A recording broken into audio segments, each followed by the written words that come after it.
decides he's going to treat himself to some new clothes.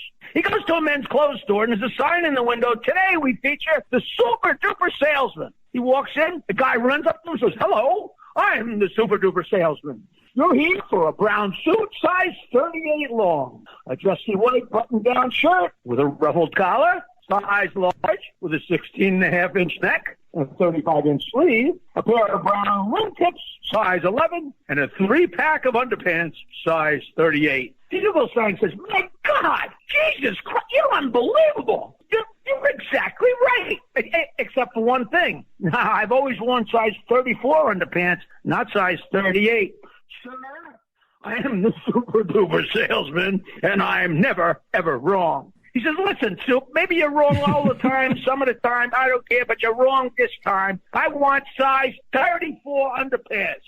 Super Duper Salesman says, "Okay, fine. Have it your way. I'll be glad to sell you size 34 underpants. But if you buy size 34, your left ball will hang out the left side, your right ball will hang out the right side, and you're going to have terrible headaches." This is Cubs Radio. Cubs Radio.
Good morning, ladies and gentlemen. Good morning. We're live with the Knockem Dead Comedy Radio Show, broadcasting from the world-famous Governor's Comedy Clubs in Levittown. And we got a special guest with us today. He's going peeps right now, but he'll be here real soon. He'll be here real soon, everybody. Boys and girls.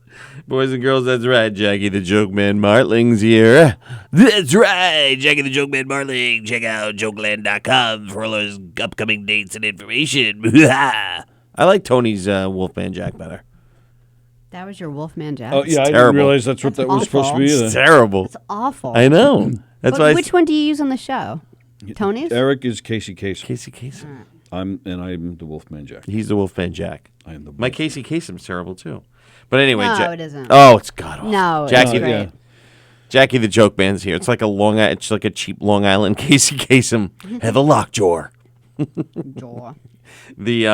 But Jackie's here. Jackie's going peeps right now. But he'll be in the studio in just a minute. So how's everybody doing? Good. I'm really excited Jackie's here. Yes. Yeah. Knockem Dead Comedy. KnockemDeadComedy.com. Where our actors do the work and the audience gets to relax. So there you go. Joan Krupe's watching. Felix is watching. Jeff is watching. Kenny's watching. Danielle Asher's watching. Hello, Danielle Asher. How are you? Hope you're feeling better. Hope your cold is getting kicked.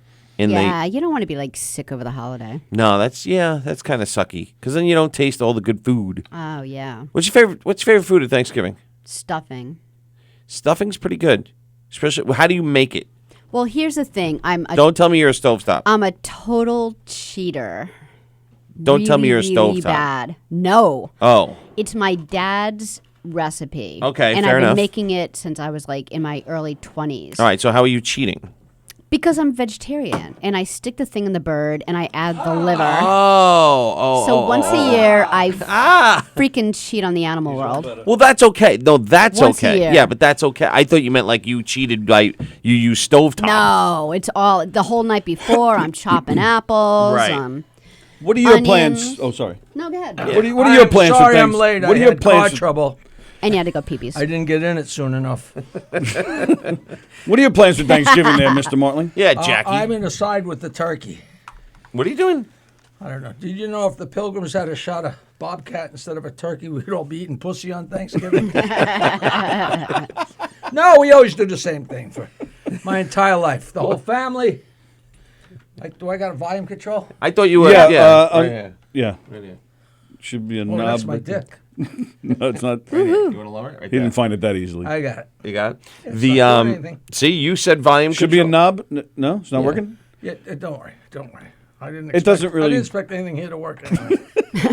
You said get volume controls. We got volume controls. Eric, does he have the right one? Is he touching? He might be using Yeah, the no. box No, he's for got number the right 5. one. You got the right one. He's got the right one. Oh, did he just pull a wire? He's out? pulling wires What out. the hell? He's playing with things. Is the show over? Yeah, it show's over now. So you do the whole family thing. What do you do? We've always had the whole gang over. I was prepared to invite you over because I thought you were like one of those lonely me old men. and me and my girlfriend, my sister, her husband, my niece, my nephew, my niece's husband, my niece's brand new twins, No. my Very nice. girlfriend's sister and her husband, and her niece and nephew. We got like 12 people. So it's packed at your 12 place. people and 2 babies. At your place. That's what we Oh, got. there you 12 go. Big, people. huge 12 people, no babies. Sunset Scrabble room. 12 people, dogs. Again, it's always great. Thanksgiving used to be the holiday, but it kind of in the old days. God, we used to travel around the hearse and Michigan State and Denver, and Do you want it lower or higher? I can't get it on. Oh, you don't hear anything. No. Oh, try those. What? I can't hear anything. Yeah, Glad you're it prepared must. for my visit here. They worked this morning. They totally worked this morning. I don't believe that. They did. I checked them. Hello? How's that? Hello? Hello? Yeah, hello, how's that? hello, You hear that? hello, It ain't loud, but it's on. hello. right. La, la, la, la, I'll, la, I'll la. switch with you. Nice and crispy, crackly, just the way I expected it. That's perfect. Tony's I going can hear over it. myself. So you do Don't it. worry about it. Sorry. all right. I'll check. You'll do it at your house. Yeah. You're doing it at your house. Yeah, always. Always. Yeah. No good. No. Oh. All right. You didn't believe me? No, I was thinking of messing with it, then I realized I don't want to reach under the table while you're sitting there. Why? He'll like that. I know that's the problem. That's the one thing I get out of coming here. You'll never get back. You'll never get back up. Why do we hear it and he doesn't, though? I don't know. It's probably. I don't know. I'll figure it out. We'll figure it out. All right. It's a wire. It's a wire. It's a wire issue. Damn, I Thanksgiving's missed- fun. I always worked the night before, so when I was married, when I got girlfriends, I never wind up having to cook or prepare because I'm working the night before. Right. For years I didn't, but this year I am. I'm My father's place, right? my That's father's right. place the night before Thanksgiving, which is I used to bark about it all the time on the Stern Show. Wildest night of the year, night before Thanksgiving and the night before 4th of July. Everybody's home, nobody's working. Right. Right. Everybody's crazy, but the truth of it is, it's the wildest night of the year It is. for drinking, not Yes. especially for comedy. But it used to pack the people in, so what do I care? I'm actually selling tickets at my father's place. You know, it's a different place now. It's in the Roslyn Hotel. Right. Right. But it's still Leppy. It's still up. Yeah, I went there the other day and we did a couple Facebook ads, me and him. you Yeah. know. Who was the other guy in it? There were 3 of you. Joe. Joe is good old Joe. Scoopy Poo. He's been making money for 50 years picking up dog poop. Oh. And he like a lot of money, I guess a lot of dog poop. A Yeah, because really people good don't guy. want to do it. Really good guy. Really good People character. don't want to do it, and if you charge a decent amount, if you charge too much, they're gonna be like, "Forget it, I'll do it myself." But if you charge just the right amount, you're gonna He's, get a ton and of he's Epi's clients. partner. I said, Epi, in the old days you had rock stars as partners. Now you got dog scoopers. No, I really like the guy. He's all right. He's all right. How'd you show at Studio Theater go? Not crowded, but great. God, I love that little room. Oh man, it's just the greatest room. Dave Dubin's such a delightful character, and it's so funny because it's a subscription place. So when the place opened, like 40 or 50 years ago, a lot of people subscribed, Right. and they were so thrilled that they were bringing a theater to Lindenhurst that they bought like lifetime subscriptions. Now people are like 80, and they still come to every show. They're I look still down, there. I see corpses, But it's so fun, And a lot of my friends showed up. It was good. Yeah, that's a great place. And now there's, 3 theaters on that road there, all within a mile of each other. Oh, is that? I didn't even know that. Oh, yeah. Actually, just like 3 doors down from studio is what the hell's it called? There's another studio just a few. I doors don't down. say it. Don't. Yeah, true. Forget Don't it. compete with my friend Dave. He's a good Don't man. compete with Dave. Dave Dubin, is that his wife Debbie? I don't know. all right. I got sex with her once. He was either a drama teacher or a acting teacher at Nassau, one of the local things. And the guy Rich Grillo that opens for me used to be his student. Oh, okay. And Dave's a great guy. He Yeah, puts how's on Rich his doing? plays. We've had him in here. He's a very good guy. He did great the other night. Good. And, Yeah, we haven't seen him in a while. he's a good man. I was going to tell him to come in here and promote the show, but I didn't want to, step on anybody's toes. Should I have just told him to come in? Yes. Sure, we'd always have him in. Yeah. Well, he's yeah, a we're good on guy. 5 days a week, man. We could always work a schedule out. Yeah. We had your other buddy in, Larry Izzo. You need stuff. Yeah, he's a good character. Right, yeah, he was fun. Speaking of weird, he made a fortune killing bugs. Yes, he did. Rats and the ex-exterminator. He's a good. We hit it. We were on Anthony Cumia's show at the Compound together, and we're like the exact same age. So every reference, he said I was the only guy he ever met that he said the 4F Club, and I laughed because I was the only guy the same age that knew what he was talking about. Do you know what the 4F Club is? No, I know what the 4-H club is. No, when we were kids, I don't think we even hardly knew what sex was. We say, yeah, I'm a member of the 4F Club. Find them, feel them, fuck them, and forget them. And when I said that, he fell down. He's like, how do you know that? I said, what? I was raised on Long Island, That's great. all the dirty little kids on Long Island knew that. I know, they are dirty little kids, aren't Oh, they? Jesus Christ. Why do you think that is? Because it's so beautiful out here? And they get all randied up? No, just wise guys. It's a New York attitude and the salt water and the craziness, and I don't really know the combination. It's like, why does wise little kids from New York, like you would never hear like a 7-year-old from Michigan like acting like a twerp like that. A twerp. And just like pizza. I don't know, is it the water? Is it the horny? Is it, I know I was making sex jokes before I knew what they meant. That's the truth. I still don't. You still don't know what they mean, huh? No. Poor Tony. Yeah, the kids these days are just sitting there. Everything you say, they turn into a sexual joke. 11, 12 years old. Is that true? Oh, it's ridiculous. Yeah. I get, that's what she said in my house like all the time. They're like kids. I'm like, Jeez, we've been saying that forever. That we used to have a number system when I was in the working construction in Denver. I started this number system, and we wound up. It got so out of hand. And number 105 was. That's what my first wife used to say. That's what the girl said on the picnic. Right. That's what she said. Yep. And it was very, 40 years ago, it was very witty and funny. But Now everybody says after a while, you're like, stop it. that number system was so great. We had. We went out to Denver. It's the only time I ever worked construction my whole life. Anytime I ever did anything besides show business, except for tiny, 2 weeks at Arby's and 3 weeks, whatever. And You worked at Arby's? you ever hear that story? No. Oh. I worked at Arby's. The greatest For Arby's story. Like 2 months. Really? Yeah. Because the pizzeria I was working at in college burned down. I had nothing else. I had nowhere else to go. Let me tell you this, then let me went to tell you. Arby's. So we're working.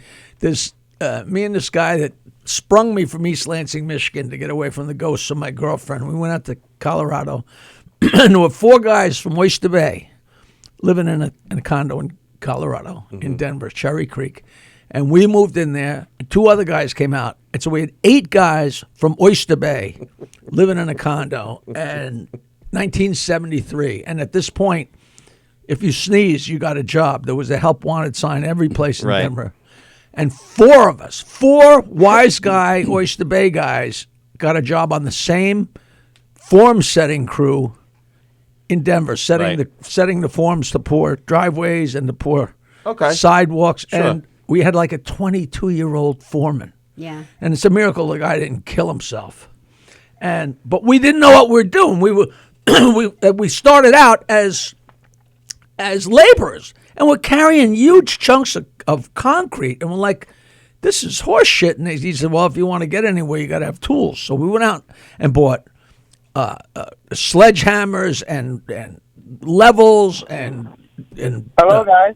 the whole deal. Hold on, Dennis. And we got jobs as form setters, but we didn't know what we're doing. Right. So a good carpenter or electrician puts in a nail and then puts the hammer back in the place where it goes in his belt. Right. And then takes out his screwdriver and screws something in and puts back. If you don't know what you're doing, you do something and you set your tool down. Right. So every 5 seconds, somebody'd say, where's my hammer?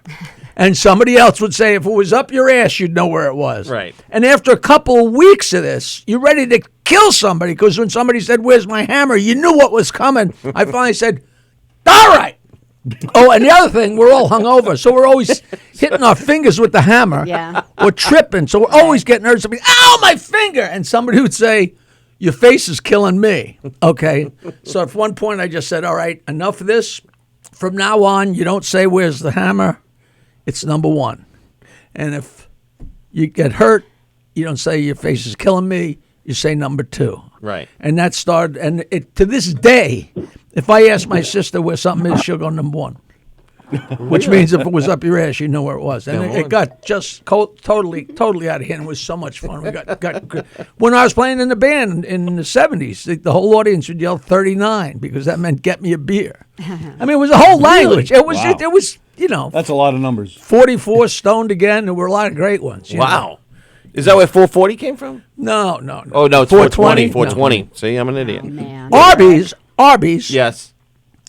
I'm doing so bad in my band. We're making no money. So there's an Arby's right on Grand River Avenue in the little town of East Lansing, Michigan State. Yep. Top 10 school. A Big Ten school. Right, top 10. Big Ten school, 40,000 people. Right. So I get this job at Arby's. And the first Saturday I work, I go in, nobody. I mean, it was so funny. And, this is so racist, but it was so funny. Whenever there were regular Arby's, but when somebody ordered a super Arby, Yeah. you had to put in a special bun because it was a little bit bigger. Okay. So you had to put it in the oven because those weren't ready in advance. Every time a black guy showed up, I knew he was going to get a super. Just like ordering a Cadillac, which sounds wrong. And, I'd be working with the guy that owned the place, and two black guys would get out of the car, and they walk and say, give us 2 super. And Freddie'd turn around and say, 2 supers, Jackie. I said, okay. Well, you got to put in the buns. I said, they're in already. What do you mean? I said, I put them in already. It was so funny. So I worked the first Saturday, and it's empty. I mean, I'm talking to myself. Right. Climbing the walls. I'm working the next Saturday. I'm at my house about a mile or two away, and a friend of mine's a guitar player who's one of these guys, you got to try my pot. I got the world's best pot. You know, Right. those guys, Yeah. my pot's so good. He comes over and says, what are you doing? I said, I got to go to work in an hour or 45, whatever. He goes, you want to smoke a joint? And I'm like, the place was a morgue. I said, sure. So we smoked this joint. I'm out of my mind. And I said, I got to walk to work. He said, I'll give you a ride. Okay, so we're riding. He goes, want to smoke another joint? Like, fuck it. I'm out of my mind. Out of my mind. This is a standalone Arby's store, right? With the front door, side door, Sure. door on all 3 sides. Yep. We come over the rise. It's Woodstock. It's a fucking Big Ten home football game. Oh. And there was a line 2 or 3 wide out each door forever. And I walked in, and here's the owner and his wife and his daughter and his son and their cousin. And I walked in there, and all they did for a couple hours was try to stay out of the fucking way. It was unbelievable. My mind was, I mean, it was a madhouse. And, whoa, it was like if you were tripping and you walked in, So was he right? Was it the best pot or? All I know, I was out of my mind for whatever. For the 2. Oh, and it was a horrible job. And then my band got a job. I called up and said, Freddie, I can't come to work tonight. My band got a job. And he says, well, Jack, at some point, You have to choose. you're going to have to choose. I said, Okay. choose between playing music or selling your fucking roast beef, what are you on? You know, right. go fuck yourself. Sometimes you're gonna have to make a choice. There you go. Dennis is on the phone. What's up, Dennis? What's up, guys? How are you? Say hello to Jackie. Hi, Dennis. Hi, Church. What's up, buddy? How are you? I'm just chilling, man. I'm just chilling, guys. What's your plan today, Dennis? What's my plan today, guys? Yeah. What are you doing have today? I have a free drink today from you guys. You have a free drink? Yep. And from where? 7-Eleven. You have a free drink from 7-Eleven. Will you enjoy that free drink? No, bring it to me. Bring it to me. I would like a seltzer with a little cranberry. No. It's all mine, guys. Sorry. No, come on, man, Dennis. I just met you. The least you can do is share. Nah, man. Sorry, it's almost halfway gone. Okay, you selfish. Well, how about Dorian? You want to share Dorian with Jackie? No, I don't think so. That's his husband. Yep, they got married in here. They got married in this studio. Well, congratulations. I still want your salsa. I know. I'm doing the show pretty soon, too. Okay, whatever you said. All right, well, enjoy your drink, Dennis. Thanks for calling, as always. Oh, by the way, guys, Yep. Tony. Yep. By the way, Michelle said hello to you. Michelle says hello to me. Michelle says hello. Tell Michelle I miss her. All right. Yeah, baby. I definitely will tell her. All right, Dennis. Hey, Dennis, I'm not going to be here tomorrow, so have a happy Thanksgiving. Yeah, tell Michelle I want her salsa. Later. All right. I'm just giving it to you guys. All right, All right, Dennis. you too, Dennis. All right. All right, bye-bye. Bye, guys. All right. This is Dennis Murphy, Dennis Murphy, everybody. our daily call. So, Daily call. Yeah, Daily Call. He loves to call us. He's a good guy. He's a good guy. But yeah, he called so much that when he said he was getting married to his fiance Dorian, we offered to have the ceremony right here on air. So who performed the ceremony? Sallie was the officiant. I did one of those. How'd it go? Was it fun? Yeah, it wasn't official. They were already married, but I did the whole thing. 250 people. Oh, that's great. And 12 barmaids, 12 bridesmaids. And it was a huge wedding, and they were like 25-year-old kids from. They're so ridiculously successful, both of them, and live in California, but they're from New Jersey, and the girl's father is a great friend of mine. So he said, "You want to come and officiate this wedding?" And it was like, it was so different. It was great, but it wasn't a goof. I mean, I stood up there and they walked down the aisle and the whole thing. I mean, you could still have fun with it, but it's definitely a serious. Yeah, it's like the Marx Brothers at the opera. I only fiddled around the tiniest bit, like once or twice, but it was like setting off an atom bomb. Right. It was great fun. Yeah, but it's like their day, so you have to really take it seriously. And it was really great because I had to go to the bathroom, and on my way, the bride was coming back, and I threw her in the corner and fingered her. It was so great. And she said, "Don't tell my father." I said, "Of course I would tell your father." And of course I caught up to him and said, "Smell my finger." Yeah, I mean, there's no pictures of it. No evidence at all. No. Hey, I guess I shouldn't give out Shirley Adams' name on the. I guess not. We won't tell her. Okay. Hey, can I ask what's your opinion? I'm way too busy, Tony. All right, never mind. I'm going to sleep. A lot of the comedians today. In fact, we talk about it a lot when the comedians are coming through here. Oh, yeah. Do you worry about? Because people get so offended nowadays, or the comedians feel that they're kind of on fire right now. Oh, you have to. You got to be in step with the times. I'm a mime now. Yeah, right. No, I don't give a fuck. I do the same jokes I've been doing my whole life, and if they don't if they don't know what to expect from me, I've never been over the top, racist or horrible or mean, But I'll do midget jokes and Jew jokes, and black jokes or what Italian jokes. But I won't say the horribly offensive words. But I never did, not even as a kid ever, And I just don't give a fuck, and nobody complains. They know what I'm gonna do. And if you don't like me doing a Jewish joke, the Jewish guy holds on, and 2 minutes later he's laughing at the midget joke. Fuck you. Yeah. That's how I see it. If you don't like one joke, big deal, but you're going to like the next five. If I went up there and just railed on and on and on about, but and I'm sure it's totally politically incorrect. You hear those calls I do with Feldman. I mean, they're way over. They're way crazier than shit I do on stage, but they're so fun. Do you think comedians that are coming up now should worry about that and go with it, or just they should just do their act? To quote my old friend Richard Belzer, physical science has not yet come up with a unit of measure that could express how little I give a fuck. I don't care if they piss up a rope. I don't, it's so crazy. When I started, there was like 150 comics, and now there's like 150 million. Yeah. Everybody's got a big living room as a show, and which is fine, but I don't know what's right, what's wrong. I don't know how somebody finds their way through. I know that, I stumble on stuff and I see it, and I don't even like talking about it because I don't laugh. I'm like, I'm not laughing. I'm sure it's because I'm 1,000 years old.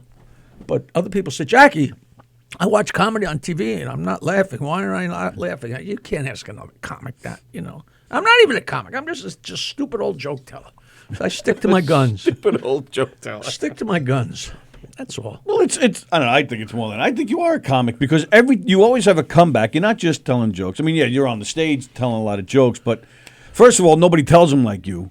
It's not like you just go on stage. See, I wasn't sucking him in for a compliment. Yeah, please understand. He's doing it anyway. No, I appreciate that, but but there is a difference. Just go up and spew the jokes. Do I think I'm a funny guy? I think I'm as funny as anybody I ever met. But that's got nothing to do. There's plenty of comedians that aren't even a little bit funny. Yeah. There's people that just aren't funny. Rodney Dangerfield was not funny. Off stage. But he was, because that was him. Right. That's just what like a was funny. midget. When a midget walks off stage, he's still a midget. Rodney was Rodney, and it was really funny. And of course, his persona. I mean, of course, he knew he was being, totally entertaining. I think, but he didn't have a choice. Yeah. He was so beaten down for so long. Right. He always looked like uncomfortable on stage, not in the movies. When he was doing his stand-up, he he always looked uncomfortable. Calculatedly disheveled, that's all. Yeah. But he was disheveled. You see this guy who's like, all over the place, and his tie's messed up, and he's frustrated and crazy. And then I go to Fort Lauderdale with his daughter and his son and have to pick him up at the airport. And I go to pick him up at the airport, and we go down to the luggage place, the baggage department, and here comes like 4 cardboard boxes wrapped in string. I mean, you couldn't fucking make that up. Yeah, that one. I'm like, you got to be shitting me, Wow. I mean, he was successful already. He wasn't Queen of the Prom yet, like Caddyshack wasn't out yet, but he was, he was a national celebrity. He's headlining Las Vegas, and he's a big cardboard box, and in the cardboard box he had a huge bowl, a way oversized salad bowl. It was plastic, and a toaster oven. He would bring them with him and set them up in his room. It was like, Right. I said, I'll set it up for you, boss. He's just a cheap bastard. You get out the Coke and I'll set. No, he just he wanted it the way he wanted it, and he didn't want to go down and get bothered. Right. He said, some fucking day, I'm going to do someday I'm going to walk in a restaurant, and a guy's going to be sitting there, and he just, the waiter's going to bring him his steak, and just as the guy cuts in and takes his first bite of steak, I'm going to stick my nose in his face and go, "You want my autograph?" Andy says people try to be too fucking smart. Jackie knows how to just make people laugh. Thank you. Now you're getting to the root of it. See, you hear that, Sally? Right. That should make you wet. I know it made me wet, which was not calculated. But that's the thing too. People, you just got to make people laugh. You got to stop trying to be so smart and get applause. Everybody tried to be for years just tried to be Seinfeld. Yeah, because he had that observational smart thing going. No, but that's a whole. But that's not just him. He just was the best. At it. He made it a popular. That was thing. the comic strip thing. That's. People were, very hip for the room, and the Paul Reisers and Peter Bales, but they're great. Right. They're great. Peter Bales is great. I love Peter Bales. Paul Reiser, they're back with Mad About You. Oh, is he? He's doing that? He brought it back? Yeah. I love that show, Kaminsky Method. Did you watch that? No. Who was telling us about that? It's so good, but Reiser was on this season, It's so short. They're like 20 minutes long, and there's only 8 episodes. And just when you're getting your beak wet, they're done. Right. But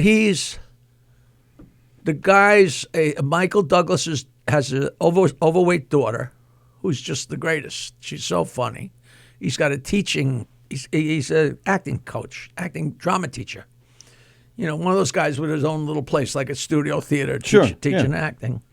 And she she has a boyfriend who's way, way older than her, like 40 years older, and that's Paul Reiser. And he's got a ponytail, but he's bald. He looks like how you looked in the early 80s before I got my haircut. He's like, had a ponytail, and he's like bald on top. But it's a fucking skull cap. And once you see it, you can't unsee it. That's hilarious. You know, you think it's like how people have a line in their forehead, and then you're like, no. And then it just looks like a fucking hat. I don't mean to downplay the show, because the show is great, and he's great on the show. But, you know, especially after you go to see Stan and Ollie, and John C. Reilly is fucking Ollie. He just is. There's not a crack in the dam. He just is him, you know. And to make that leap, you know. Right. Oh, I fucking loved it. That was a good movie. Was it good? Oh, yeah. I really liked it. Yeah, you got to see it. As a Sony Pictures Classics Coogan movie, I went to the premiere. It was just incredible. Coogan was Stan, Yes. right? Yeah. And I love Riley. He's so great. And he used to live near me in Manhattan. And I knew him a couple times, but I hadn't seen him in decades. And we went to the party afterwards. And I'm like, God, I wonder if he's going to read me. And I walked up, hey, John, you were great. He says, Jackie, I haven't seen you since Cannes. And I'm like, wow, that doesn't suck. You know, we got a picture taken with, I was standing there with 3 ridiculous-looking girls from England. I said, John, you want to get in the picture? He was like, well, fuck yeah, you know. So I guess he remembers me from that, you know. But that was great. He's great. He's been in everything, that guy. He's a fantastic He's actor. all over the place. He's fantastic. Whether it was drama or comedy, he's very good. Very good. All this shit. You know, I was out at the Friars Club having lunch the other day, and Harrison Greenbaum was there, who's a terrific I don't know how young he's a comic, but he went to Harvard and Magic, and he's ridiculously brilliant. And I'm sitting there, and people are, do you watch this? Do you watch that? And I said, I'm trying to watch this fucking Watchmen. And he's like, wow, that's the greatest. What a show. And like my next sentence was going to be, before he popped in, I was going to say, could somebody just give me a fucking clue what's going on? Right. And they're all like, I guess it sprung out of a comic book, and everybody's so enthralled with it. And I was embarrassed to say, I don't get it. I'm following what's going on, and all of a sudden there's a spaceship, and I'm like, what the fuck, So I still watch it. It's great. Greenbaum saved your ass. In a manner of speaking, but it starts off with something that I never heard of, and I still haven't talked to anybody that ever heard of it. The 1921 massacre in Tulsa. Real. It's not real. It's based on a real thing. Well, it's based on a real thing, but that particular event never really happened. It absolutely happened. In Tulsa? In Tulsa in 1921.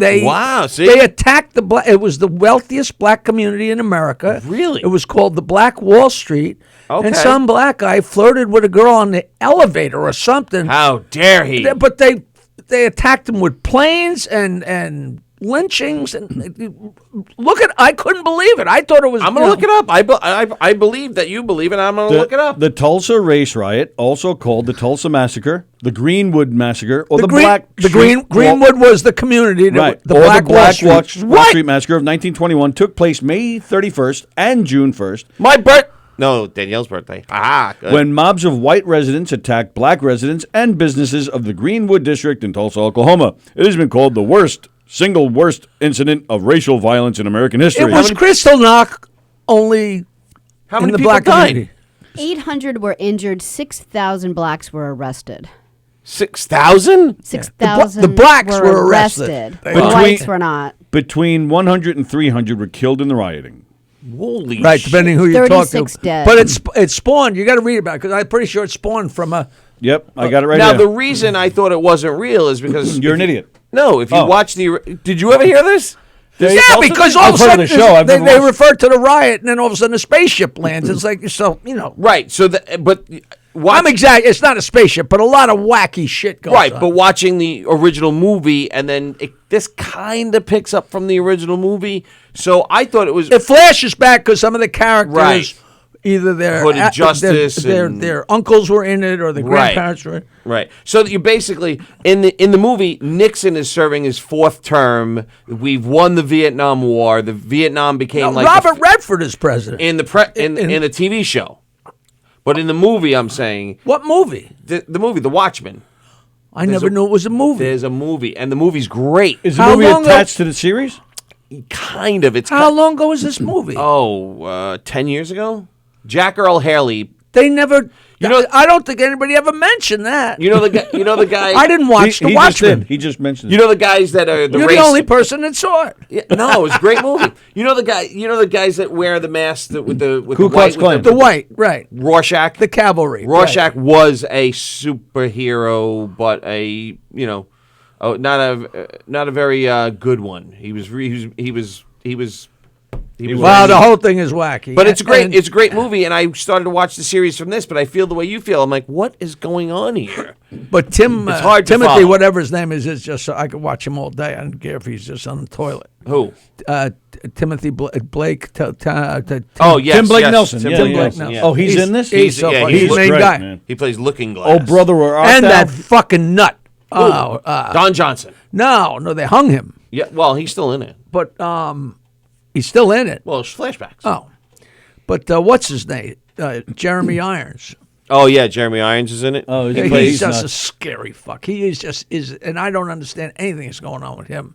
Now he plays Ozymandias. And he's all right. So in the movie, he's cloning people and he's cloning them and killing them and piling them up. Oh, it's wonderful. Ozymandias. He plays Ozymandias. Ozymandias. Ozymandias. Ozymandias.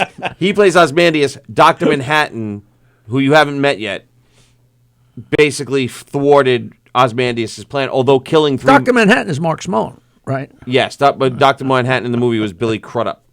And he basically catches Ozymandias, but only after he killed 3 million people. Now, seeing that movie is going to screw up the show? No, it might help Did it make a splash? I never even heard of it. Yeah, it was very good. It was very yeah. good. Very good movie. You never saw it? No. Oh, it's great. You know, I did that. I loved it. I did that all right. pilot. Oh, here we go with this all right stuff. It's all right. What's that? What's all right? She said the Joker was just all right, too. That's all right. Did you like the Joker? It was pretty good. It was pretty good, Sally. No, it was fucking great. My girlfriend hated it. Yeah, it really is so violent wanted and to like horrible, and he's so ridiculously great and Oh, talented. his performance Oh, is he was fantastic. Like fantastic. you really believe he's that fucked up, but like my girlfriend Barbara just turns to me and says, "Why'd they make that?" I said, "The same reason they make all the superhero movies. It's a goof, and they have the movie. And now, how can we make more money? Let's take one of the characters and develop them." Right. But it's interesting, But I like the old it. Batman, the guy's a goof, and he's eating a lollipop and pushing cars off cliffs, and now this Right. guy's destroying society. He's got white paint over his mustache. It's great. Some days just can't get rid of a bomb. I don't know. That was my favorite. Love that movie. Yeah, me too. But that is not this movie. No, and it was good. I thought it was going to be a little bit better. I was looking forward to it for a long time. Yeah. That was it. There were parts that I thought were fantastic. Well, you're hard to satisfy. That's what he said. Yeah. But I get through it. I make it happen. But he hires people to help out. That's right. You get to the finish line. Well, yeah. He does. She doesn't. She's asleep I already rest at that my point. case. Yeah. You moved. So Jackie's going to be at my father's place tomorrow night, right? Tomorrow night, 8:00 with Rich Harkaway, who's great. Rich Harkaway, I actually put on stage here at Governor's in 1980. Yeah. And he did comedy for a little while, and then he said, I'm not going to make any money doing this. And he became a doctor, and he's a full-time urologist. He's married to a urologist. He makes a fortune, and then he came to see me in Philadelphia and said, I want to do comedy again. Could I ever open for you? And he's been my regular opening act for a couple of years. He's a big, heavy guy. He's funny. He's very low-key, not real dirty, but a little naughty and smart funny. And it's a perfect opening act for me. Wow. How long was he out? 40 years. Wow. That's wow. He wasn't out. He just had he was a doctor. Well, yeah. Right. Well, And one day doing he's, comedy.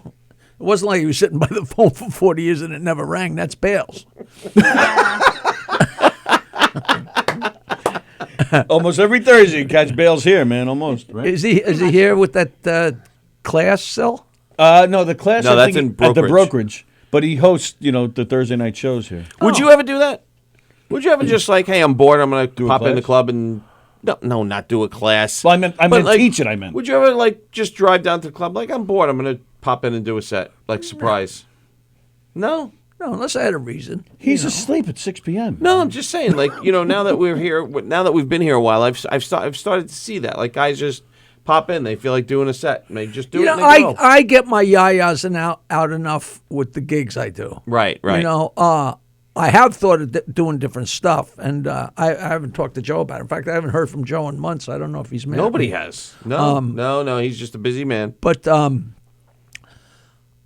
I've had different ideas. I had a bunch of people approach me about doing podcasts, and it's still eating away at me. Because every time I get an idea, the ideas are just swelling in my brain. And I think about coming in and I think about teaching a class, because teaching a class has got nothing to do with the teacher. It's just like somebody who's, it's like if you're working out and you have a trainer. The trainer has nothing to do with anything except you have to do what you're supposed to do. Right. Did you do your push-ups? No. No. Well, do your push-ups. Did you do your exercises this week? No. Yes, teacher, I did them. I tell you, I was so hemmed up. In the very late 90s, and I was like, my marriage was screwed up, and I hated the show, and I didn't hate the show, I hated my life because the timing. Right. And which you can all read in Jackie's book, Bow to Stern. Yeah, and this lawyer, his wife said, why don't you just get an apartment in the city? I said, I don't know, because I have this poverty mentality, which is fortunate now, but I had a poverty mentality, and it was so funny because when I first started doing well, I remember walking in with this whole piece of shit bicycle, and I'm so excited that I could get it fixed. I took it and I said, Danny, you think you could fix this? And I look at all these, like a little kid, like Uncle Scrooge, looking in the store window. I'm like, Nancy, look at those bicycles. Oh, man. She goes, buy one. You got the money on you to buy. And the concept of buying a new one, which sounds so melodramatic, but it isn't. If you don't have money for a long time, it's a whole learning thing. Yeah. I said, give me that one. Like, motherfucker, I bought it and brought it home. And let me ask you a question. After you bought it, did you feel like did you have a little guilt? For right. But a pleasure guilt, Right. And so, I don't know what we were talking about, but it was fucking interesting. We're talking about podcasts, poverty, and making it, Getting the apartment in the city. But the concept of getting an apartment in the city, like, who the fuck? Meanwhile, I'm making $500,000 or $700,000 a year, but the concept is crazy. And so I went to a therapist for whatever, because I was in trouble with Nancy, blah, blah, blah. And I went to him one time, and I'm sitting there, and I go, it probably would really take a lot of the pressure off me if I got an apartment in the city. He says, why don't you? And I looked at him, I said, I'm going to go rent that fucking apartment tomorrow. And I went the next day. I rented the apartment and went back to see the guy. I just needed to look at him, and it sounds ridiculous, but it's the same thing. No, like, so being a coach for a comic, it forces you to go home and write something and come back and display it. It doesn't, you might as well be a mannequin, So I've thought about doing that, but I know there's too many guys doing it now. So it's like, it's a crowded field. But I have all these different ideas for ways to do a podcast. And I just know I got to do it. And I just had lunch with a guy the other day, and he's, making nice offers. And I'm like, I want to do it, except I know myself. And I can't do it a little, like a hobby. Like, I know if I do it, I'm going to jump back in, and I'm going to be, what the fuck? Like when I had Jackie's Joke Hunt, I was working 25 hours a day on the thing. Even it was 1 hour a week. not that I didn't love it. I get so consumed because I love it, but it's a selfish existence. Show business is a selfish existence. You know, I like watching a movie with my girlfriend and going to the movies and hanging out. We have dinner and breakfast and we have a nice life. Why I want to fuck it up by going back to work, especially when I'm not going to make any money doing it. But you know how it nags at you, man. A little bit more, a little bit more. That's the thing. I mean, of course, you want to make money, but this is going to come out corny, but doing, whether it's stand-up or doing a podcast or you just being you, for example, being you, that's doing some sort of comedy is just is a part of who you are. No, I know that. And, you know, and I love going up and telling my jokes. Right. But at some point, that's rote, and I've been doing that. And every time I go on a podcast, I have so much fun, you know, and break balls and blah, blah, blah, blah. I mean, I've been especially funny today, but I'm looking at Sallie's tits.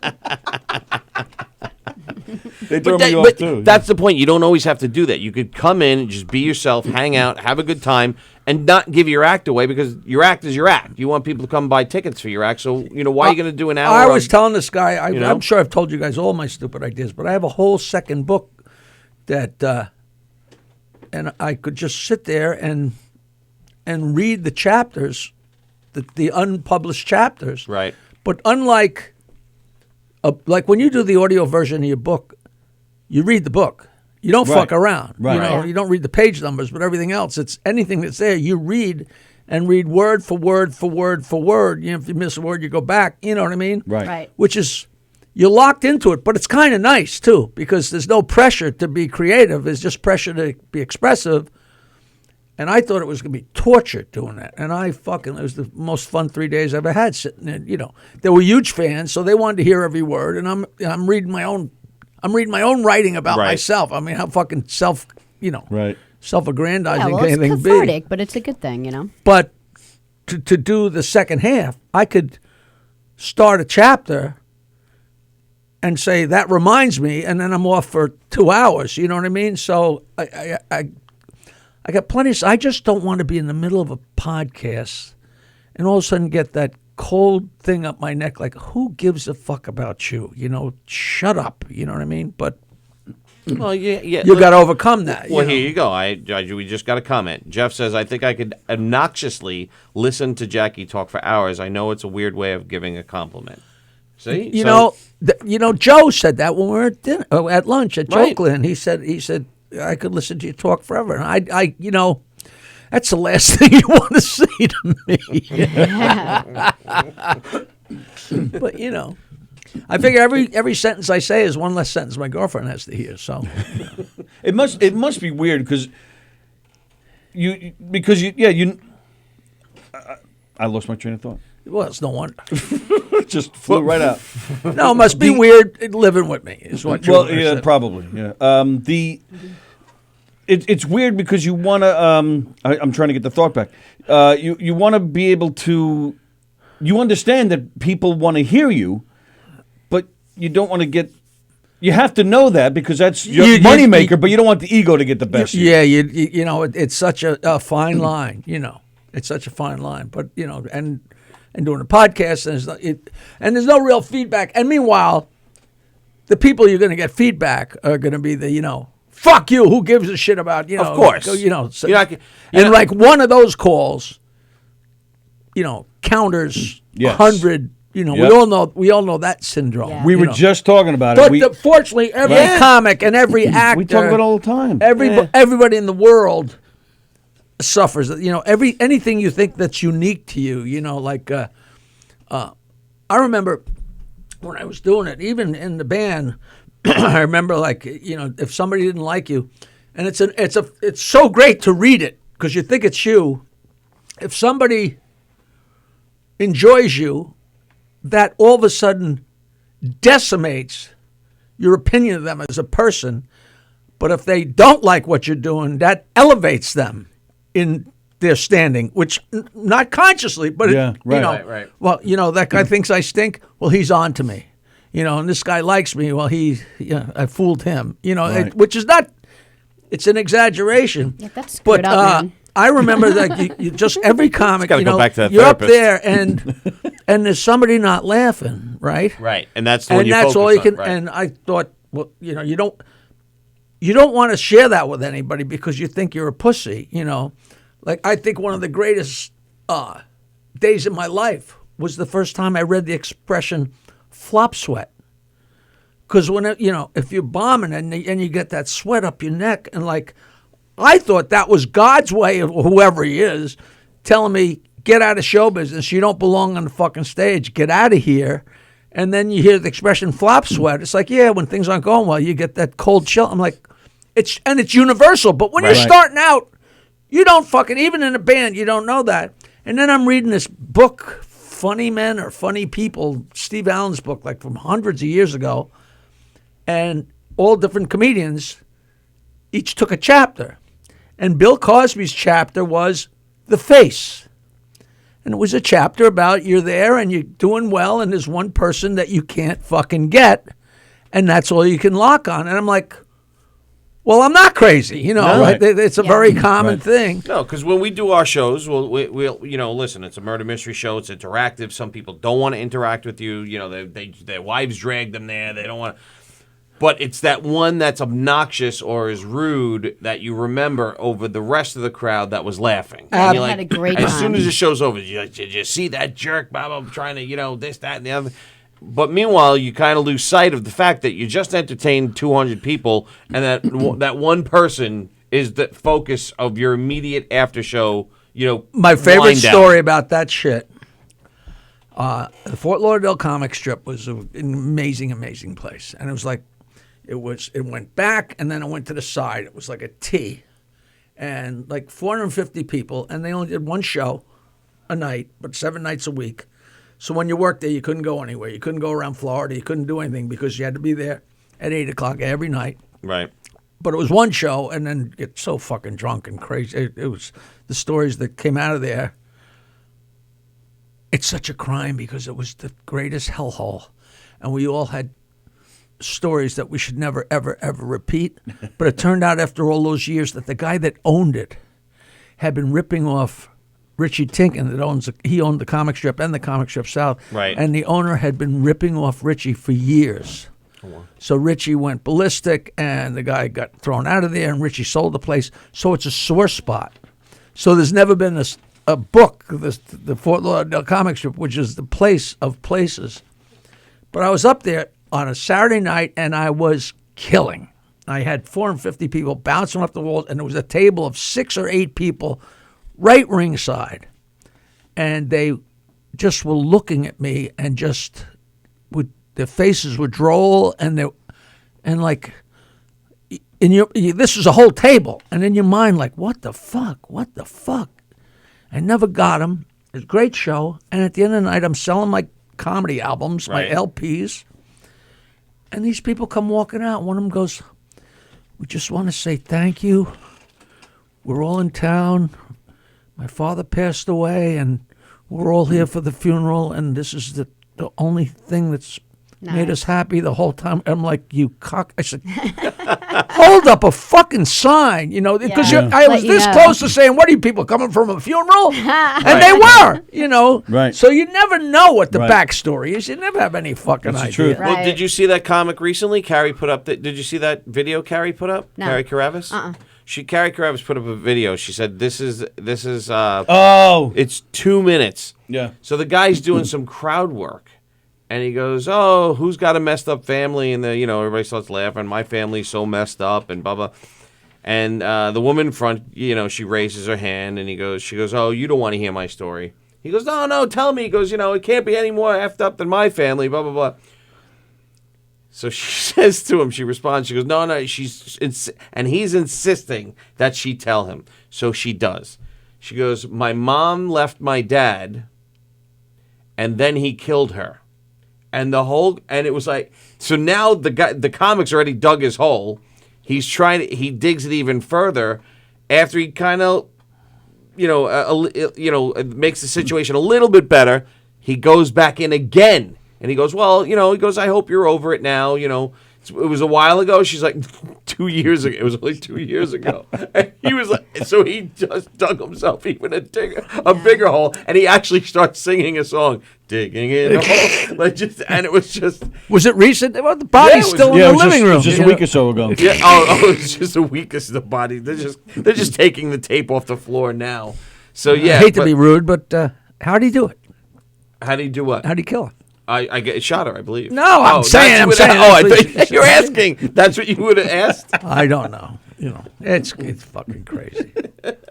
We had John Glenn and Joey Cola in here, and they were saying that it took them, because they're both pushing 60, and they both agreed that it took to get almost to that age for them to realize that trying to get that one person that's not laughing, trying to get to them just didn't matter anymore. Oh, of course.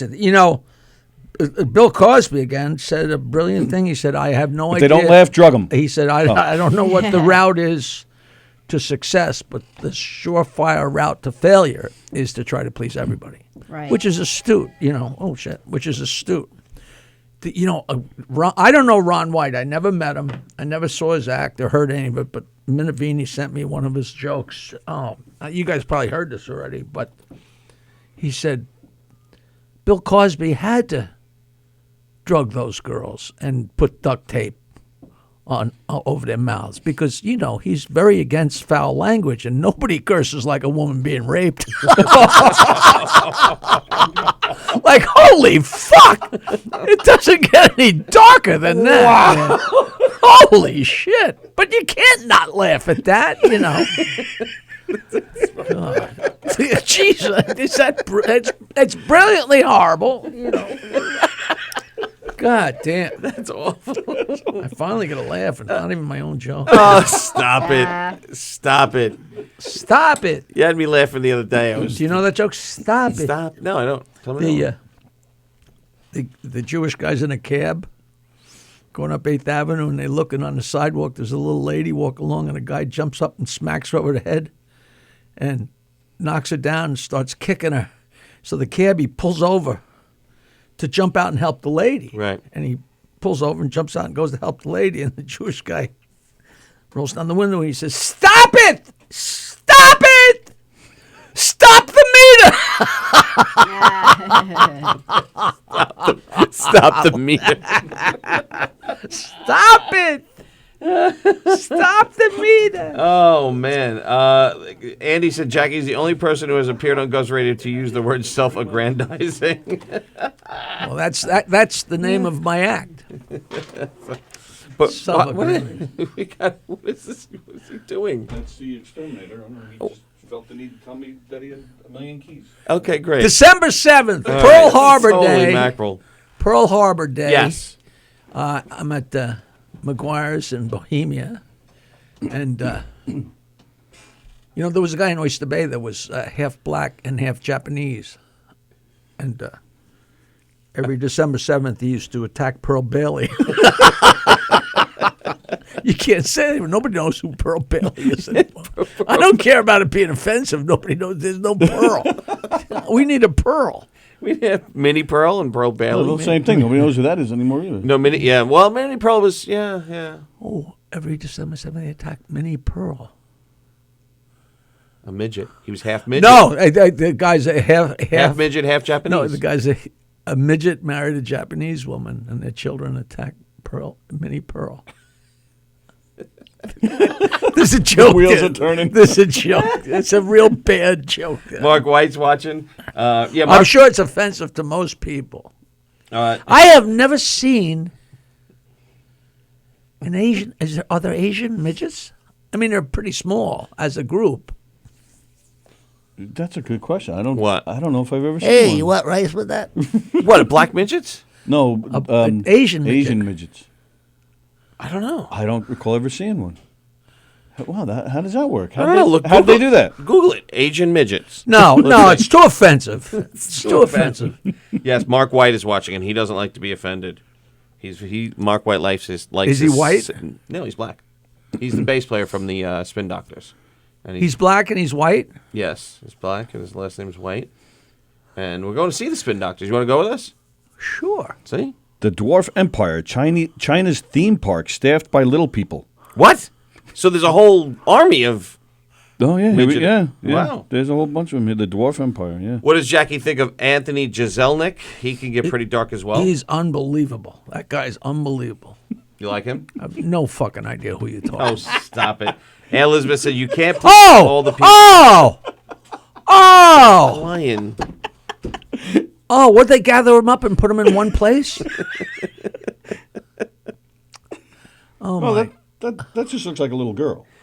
It is a little girl. Yeah, that's not a midget. It might be. Yeah. I don't know. All right. Don't eat. This is radio. Don't show pictures. Great show and interview. Tell Mark White Yeah. I'd still like to meet him. I didn't know he was black, though. I'll meet him anyway, I guess. He's a good guy. Well, I think they did meet, actually, on Stern, I think. Oh, man, when he was on The Spin Doctors were there. Yeah. He was the only black guy in the Spin Doctors. That's all. I didn't know that. All I knew is Harvey Leeds was a big Spin Doctors fan. He was the guy who tried to take them to the moon. Or Harvey he did take Leeds. them. Who the hell's Harvey Leeds? He's Come on. He's the A&R guy from Epic. That's what I said. He's done everything. He's a terrific guy. He's my old friend. Andy said, holy shit, I never thought I would Google Asian midgets. Yeah, a lot of people probably did Google Asian midgets on that one. Let's see if it's trending now. Asian midgets. Asian midgets. So what are you going to do? You know, I hate... Me too. I hate... I know that I'm prejudiced, racist, whatever, all that shit. You know, you try to be a good human being. Correct. And you try and be cognizant. You know, like I'm old, okay? When I see myself in the mirror, I'm sure you prepare yourself a little bit. When I look in the mirror, I see a 35-year-old guy or a 33 or 28-year-old college kid. That's what you see because you don't get caught off guard. And 20 years ago, I went to Amsterdam with my friend Burf, and he went there the day earlier and rented a motel room and got his car. But then he came to pick me up at the airport. So he was standing off to the side, videotaping the people that were coming through customs. But I'm not prepared. Right. So I'm looking at this tape, and I'm like, here, look at these people. There's a fat woman, looks like she's from Kansas. And there's the fat old bald guy. And I was like, whoa! And it was me. But I hadn't been prepared to see me. Yeah. Do you know what I mean? So it took you off guard. It's very weird. And you try and stifle stuff. And I've never forgotten this. I was at a light in Manhattan. I think I was leaving the city to come home. And two midgets crossed the street in front of me. I laughed all the way home. And God strike me dead. I'm going to go to hell. Because the more I tried to... I don't know... They didn't do anything. They didn't trip. They didn't wave hello. Yeah. They just walked in front of you. Just, I was on the subway once with a bunch of coworkers, and very crowded subway. And I was kind of facing the guys I was with. They were to my left, and I looked to my right, and I saw a guy looking to the floor, and he was kind of what I thought he was reaching down. So I was like, "Oh, this guy must have dropped something." So I bend down. I go, "What did you lose? Your keys or something?" But I was completely, bent over. So I look at him as I'm bent over. We're face to face. That's when I realized this man was a midget. He wasn't bending over for anything. And I just looked at him. I was like this. He looked at me like, he just came like, what are you doing type face. I look up, my buddies there like, what the fuck are you doing? I came up and I couldn't help it. I just laughed the rest of the way. I felt really bad. Yeah, it was awful. But it was crazy. the midgets from and dwarfs from Radio City, they all come to town for the Christmas show because they play the elves. They play And they used to come on the Stern Show, and we loved midgets, and they loved us. And we'd take them to Scores. Howard would take them to Scores. Right. And the girls loved the midgets, and the midgets loved the girl. So fun. So they invite me to come to Radio City. I say, look, I'm bringing a bunch of my family to Radio City, and they say, oh, we'll give you a backstage tour. So I brought my sister and my niece, my nephew, my other niece, maybe 5 or 6 kids, and me and my sister, maybe Nancy. I had money. I bought a shitload of tickets. There was a gang of us. I said, come on, we're going to have a backstage tour. But I didn't tell them. tell him who. Right. So we went around the side and knocked on the door, and the door opened, and there's these fucking midgets. And like my nephew Brendan was like 3 feet tall, and he was like eye to eye with the guys. It was, and he still tells his heart stopped when the fucking door opened, and I have no pictures because I didn't know how to, How do you take a picture of the midget? He's the same size as my nephew, or do you tell your sister bend down? Or, I said, you just say, can we all take a picture together? We're on the stage at Radio City, It was fantastic, They were great guys. And that guy wound up being a huge celebrity. Who? Really? Marty Kleban is the I never saw the pictures, but the midget in Pirates of Penzance? the Caribbean. Oh. There's like one pretty famous little guy. Oh, yes. I know which one you're talking about. Great character. Yeah. And then he went on to do a couple other things. Yeah, too. no. He made a lot of money. Mark White said Leeds is a badass. That's what he said. Leeds is a badass. He is. He's a great guy. People are too damn sensitive, says Elizabeth. Ken said we. Fuck you, you whore. Ken said. Andy said my dad always said a perfect movie has nuns, Nazis, and midgets. Danielle just. Now, were there any Nazi midgets? Danielle just. Wow, there you go. I bet you I'll find it. Danielle just texted me, and are there any midget nuns? I told you fucked the penguin.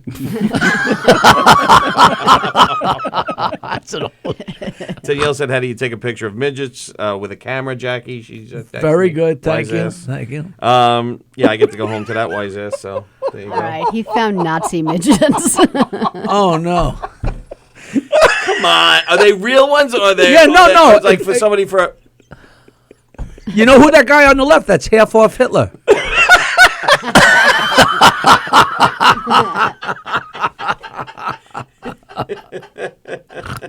I'm going to use that with Feldman. What do you call him? Nazi midget. Half off Hitler. That's funny as shit. Is that funny? We just wrote a joke. Half off Hitler. Half off Hitler.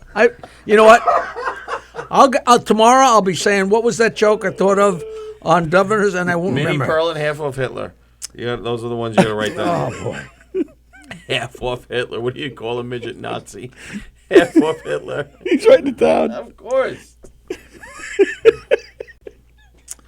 Oh, my God. Oh, that's fucking funny. I still like the bank robber one, though. I don't know. Which one was that? The one where the bank robber, did you see me rob the bank? Yes, you shoot this guy. Yes. Goes to the next guy, did you see me rob the bank? No, but I'm pretty sure my wife did. That's always so great. Oh, my God. Very funny. Now, when that joke goes around the world and somebody tells it to you, You could say it was developed right here on the Knockem Comedy Radio Show, only on Govs Radio. How funny is We're that? going to get fired. Oh, Danielle Asher said, I saw a nun little person. I can show you the picture. Oh, no. No. Oh, Bonnie said, my ex-father-in-law is a midget. That means she prays to the midget God, and they only got 5 commandments. It gets way confusing.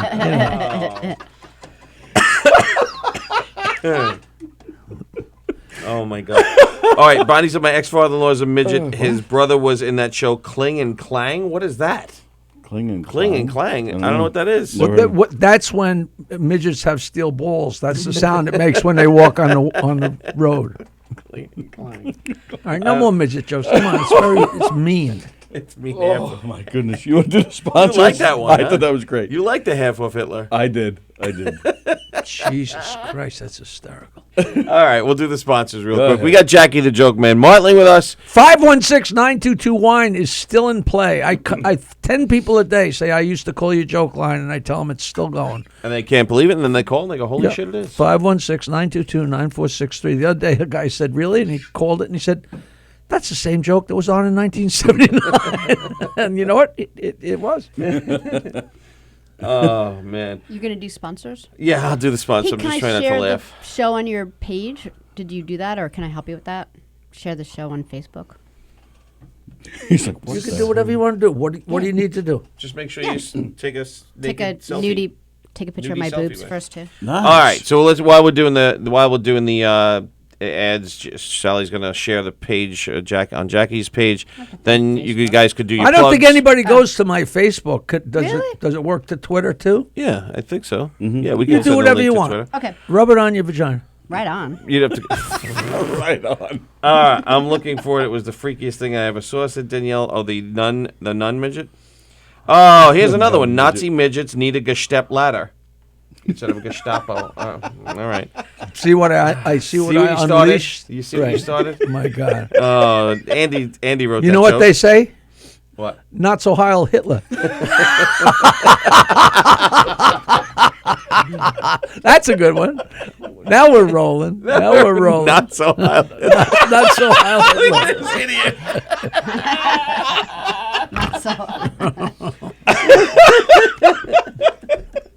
Oh, that's hysterical. All right, come on now. The Knockem Dead Comedy Oh Radio. no, they're gonna put me in the microwave.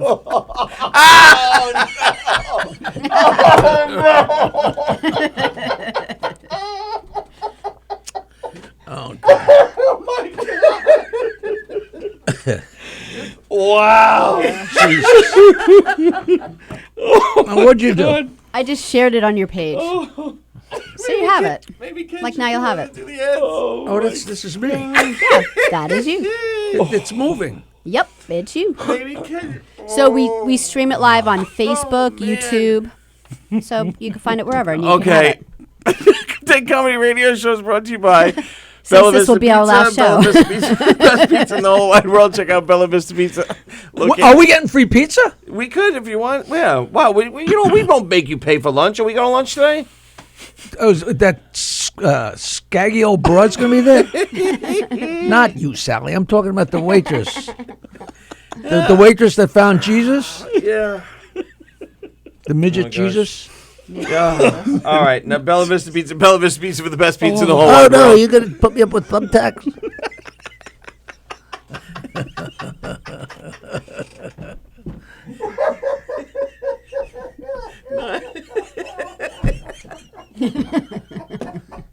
3 days later, he rose from the pothole. So go ahead. So, hey, I'm doing this new thing called Cameo.com. Everybody should do this. This is the greatest thing for Christmas, for the holidays, for Hanukkah or whatever fucking holiday. Oh, yeah, I heard about that. That's cool. Cameo.com. I was never going to do it. And then I saw Gilbert's doing it, Artie's doing it, everybody's doing it. Jeffrey Russ. I only charge $50. Some of them charge a fortune. But you go to Cameo.com / Jackie Martling and you say, Jackie, I want you to tell a dirty joke to my father, say Merry Christmas to my mother, say how you doing to my cousin. You know, he's a fan. Say yee-hee. You know, I'm a whore. I'll do whatever. And it doesn't take that long to do, right? Takes me. Literally takes me 15 seconds, and I've been getting across the board every single one. I got 5 stars. Yeah, because The people that bother to review. You know, some people don't review. Well, usually people that are complaining take the time to review, so you must be doing great. You know, And it's not a lot of money, but they add up. You know, you do 2 a day, and then you do 3, and then you go a week and say they forgot I was alive. Yeah, on the way over here, I just got. you were alive. Well, hats off to you. Here's a typical one right here. I appreciate you keeping it at $50.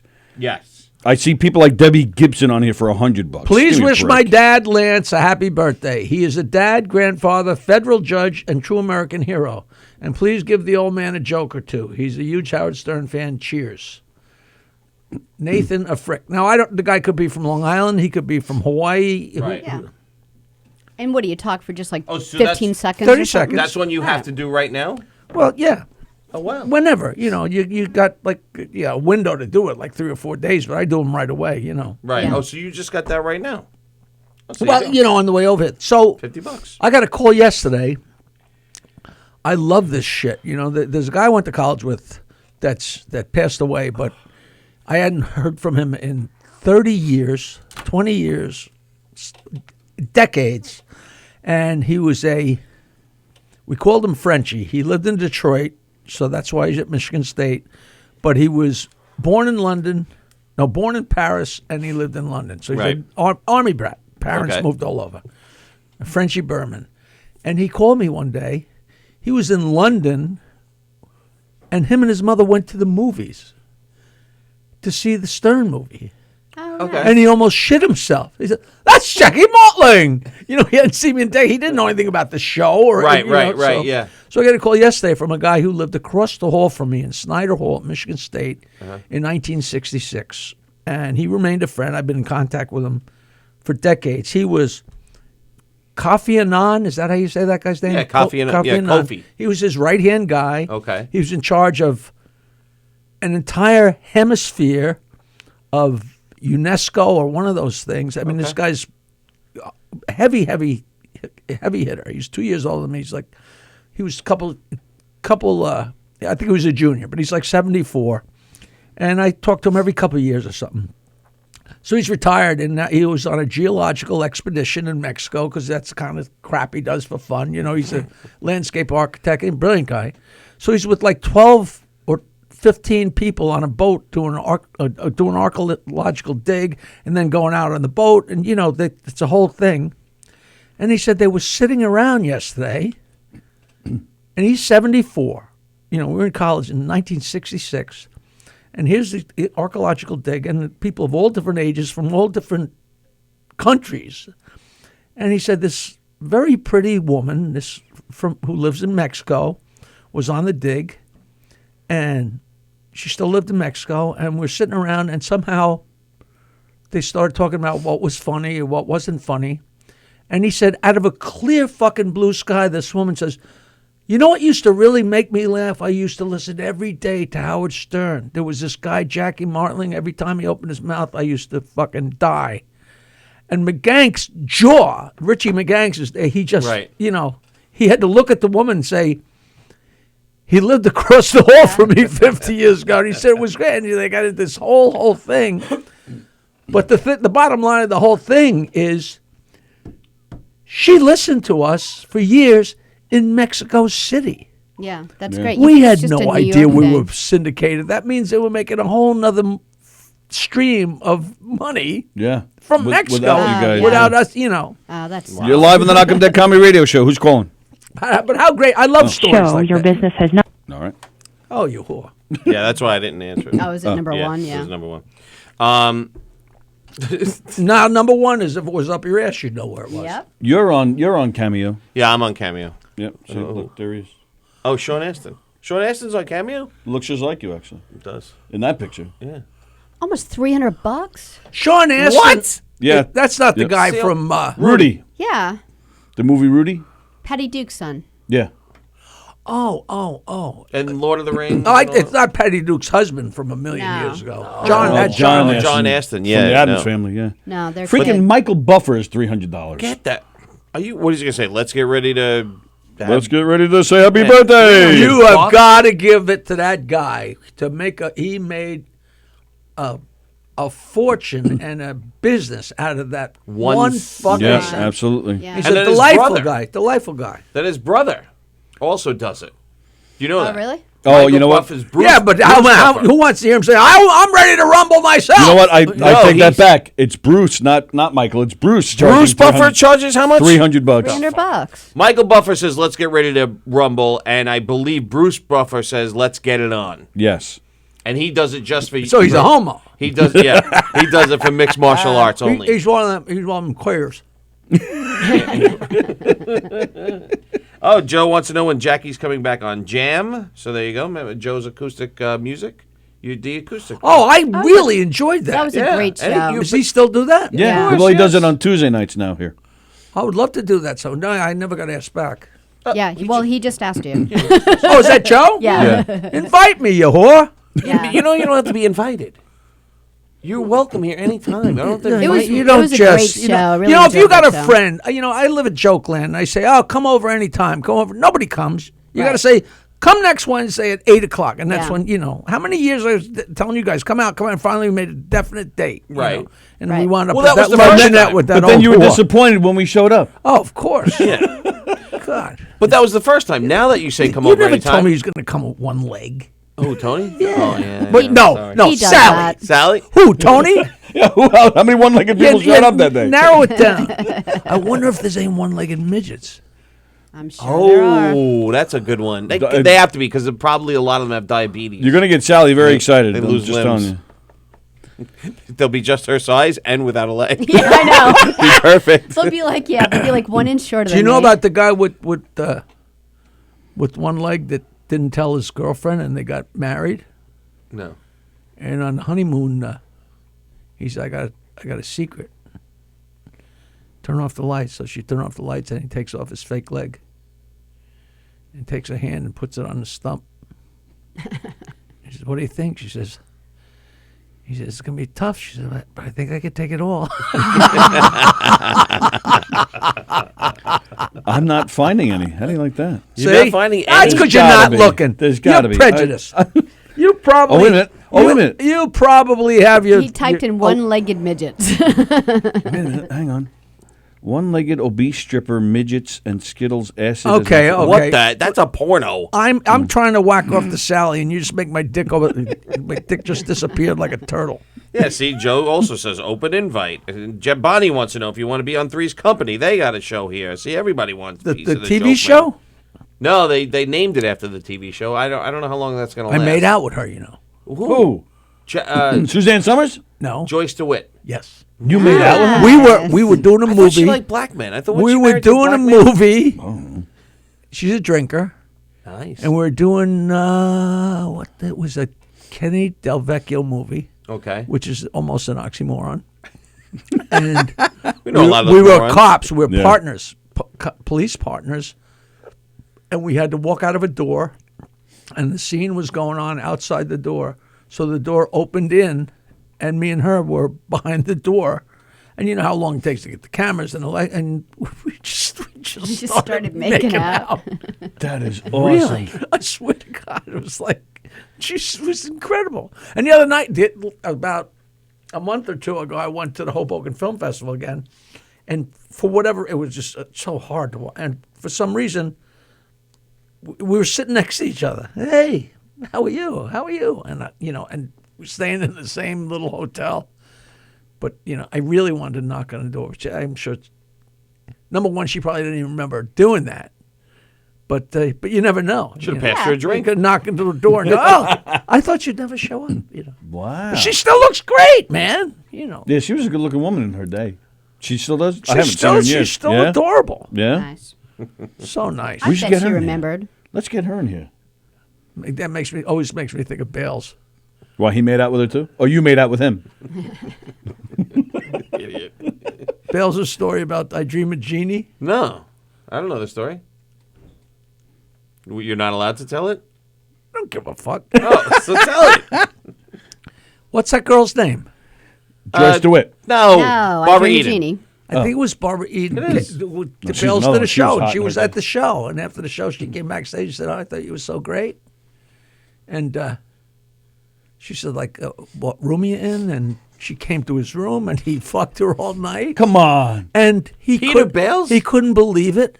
And the next morning, and meanwhile, this is a billion years ago, and he was like the comic strip MC, so he's Right. like fucking girls in and out and in and out. It's like a Well, that's how revolving you do door, it, yeah. right? Oh. No, revolving door. So all of a sudden, he wakes up and he's with Barbara Eden. He just can't fucking believe it. He's like, wow. And he says, so what's your phone number? And she patted him on the head and said, let's just let tonight be a memory, Peter. And she walked out. She did to him what he had done to countless women. That's fine. I'd be all right with that. I still had Barbara Eden for a night. I'd be happy with that. Barbara Eden now? He made up that story alive? 40 years ago, She's and I've been probably still repeating hot. it. It's a totally fabricated story, but I've been repeating it ever since because I love the story so much. Totally fabricated. I said it's not true at all. He said he's never even seen the TV show. So, but it sounds great, right? It is a good story, yeah. Paybacks are a bitch. Yeah, Bonnie says she knows Rich Grillo. That's actually how we met Bonnie, right? Yeah. We had Rich Grillo in. Who the fuck is Bonnie? Bonnie is the host of Three's Company out here on Wednesday nights. So, yeah, we met. Three's Company? Yes, three. It's two girls and a guy. It's Yeah. two girls and a guy. And They fool around? Mandy does, right, Mandy? Do you know Tony Landolfi? Oh, of course. He's the guy. Tony? Mm-hmm. He's the guy of the Three's Company, yeah. Really? Yeah. It's Bonnie, Mandy Jones, Bonnie Scalise, Mandy Jones, and Tony is really the best they could do? That's the best they could do. On Wednesday nights, though. I guess if you got to do Wednesday, get Tony. Hey, Bonnie, I have no fucking idea who Tony is, of course. Don't listen to a word I'm saying. But if he's ever sick, I'll step in just like Lou Gehrig stepped in for Wally Pipp for 2,000 games. Little Yankee trivia. Yeah. That would be a different show for you, being a host with 2 female co-hosts. Yeah, why don't you 2 broads have me in? Tell Tony to take a long walk off a short pier. Have me in sometime. You know what? I'll come in, and if he goes to take a shit, I'll stop in for a little while. That's all.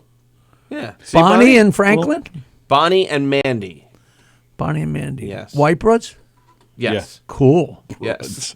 Cool white broads. Broads. Where are they from? Bonnie's from what? Syosset? Yeah, and Mandy's from, I don't know. I have no idea. So what is this premise Bonnie of the could show? call in. Just talk show, goofing around, having fun. Oh, he should be a judge on Put Up, Stand Up, Shut Up. Oh, that show you like. Are they comics? Yeah, there's new comics. Nude? New. Newbie comics. Wow. On Saturdays, there's a show here called Put Up, Shut Up, or Stand Up, where the host, Don Sill, he gets 2 newer comedians, and he gives them tasks, and they try some of their jokes. And then over here, he has 2 seasoned comedians who judge them. It's actually it's interesting. It's good, and it's a lot of fun. Yeah, it just started like a month ago. Sounds horrible. No, it's fun. Yes, Ken said now he has to be on Three's Company. Yep, see, people are saying it. All right. See, when we're done here today, just take a nap, and you stay here for Joe's show, and you just play the guitar. Just take a nap. We'll wake you up. I'm on my way to the Viscardi Center. Do you know what that is? Yeah, I know. The Henry Viscardi Center. Yep, I know it well. What are you doing there? And his cousin... We've actually done some fundraisers for his him. cousin was my high school girlfriend. Oh, no kidding. She was so fucking... She moved to Oyster Bay, and I was a junior, and all of a sudden there's a new girl in the school, and there's only 500 people in the whole school, Oyster Bay High School. And there's this showstopper. And a month later, she was my girlfriend. Wow. You know what? How'd you do that? When I met these people that have the Viscardi Center, they wrote to me and asked me to do some stuff with them. And I said, I never heard of this place before. It's right in... yeah. And Albertson. I said, Albertson, right. It's crazy. I said, because I had a girlfriend named Jane Viscardi. Any relation? And of course, I'm still in touch with her because I'm horny for everybody I ever met. Eric. Yeah. And I wrote to Jane, and she said, "Yeah, that's my first cousin. I gotta you." You know, it's so funny. This is a horrible thing to say. Bonnie said it's a sexy talk show, by the way, so you have to be on it. Oh, I'd love that. See? All right. There we go. Oh. So, I know the girl from high school that I was so madly in love with. And those were the days nobody got laid in high school in 1965, 66. At least I did. But I loved her, and we were crazy. We'd make out and get blue balls. I had such great stories about that. And I'll tell you a terrific story about her. But years later, I found out. How much did you guys listen to the Stern Show? Do you remember Celeste with the one leg, with the gimpy leg? Do you remember her? She was early on, late 80s.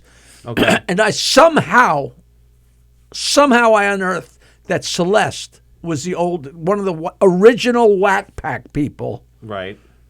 That was one of those nuts for the Stern Show who was out of her mind, was my high school girlfriend's older sister. That you couldn't do that fucking math. Right. So I say, Jane, you got to come and meet the gang. And it's 40 years later. And that ain't the girl I dated in high school. But I'm still, wait till you see this girl. Wait till you see this girl. And she walked in. I thought Howard and Gary and Fred were going to literally puke. You know, I mean, she's still cute, but she's my age, 1,000 years old. But this is the girl. Look at her. Oh, yeah, very pretty. Ah, so pretty. Wow, the bell, yeah. You said the bell of the ball? She was the showstopper, right? Yeah. Pretty and it turns out that Henry Viscardi wow. was her cousin. So I'm going over there to meet those people. I'm going to do like a fundraiser with them. Yeah, we've done a few with them. They're great.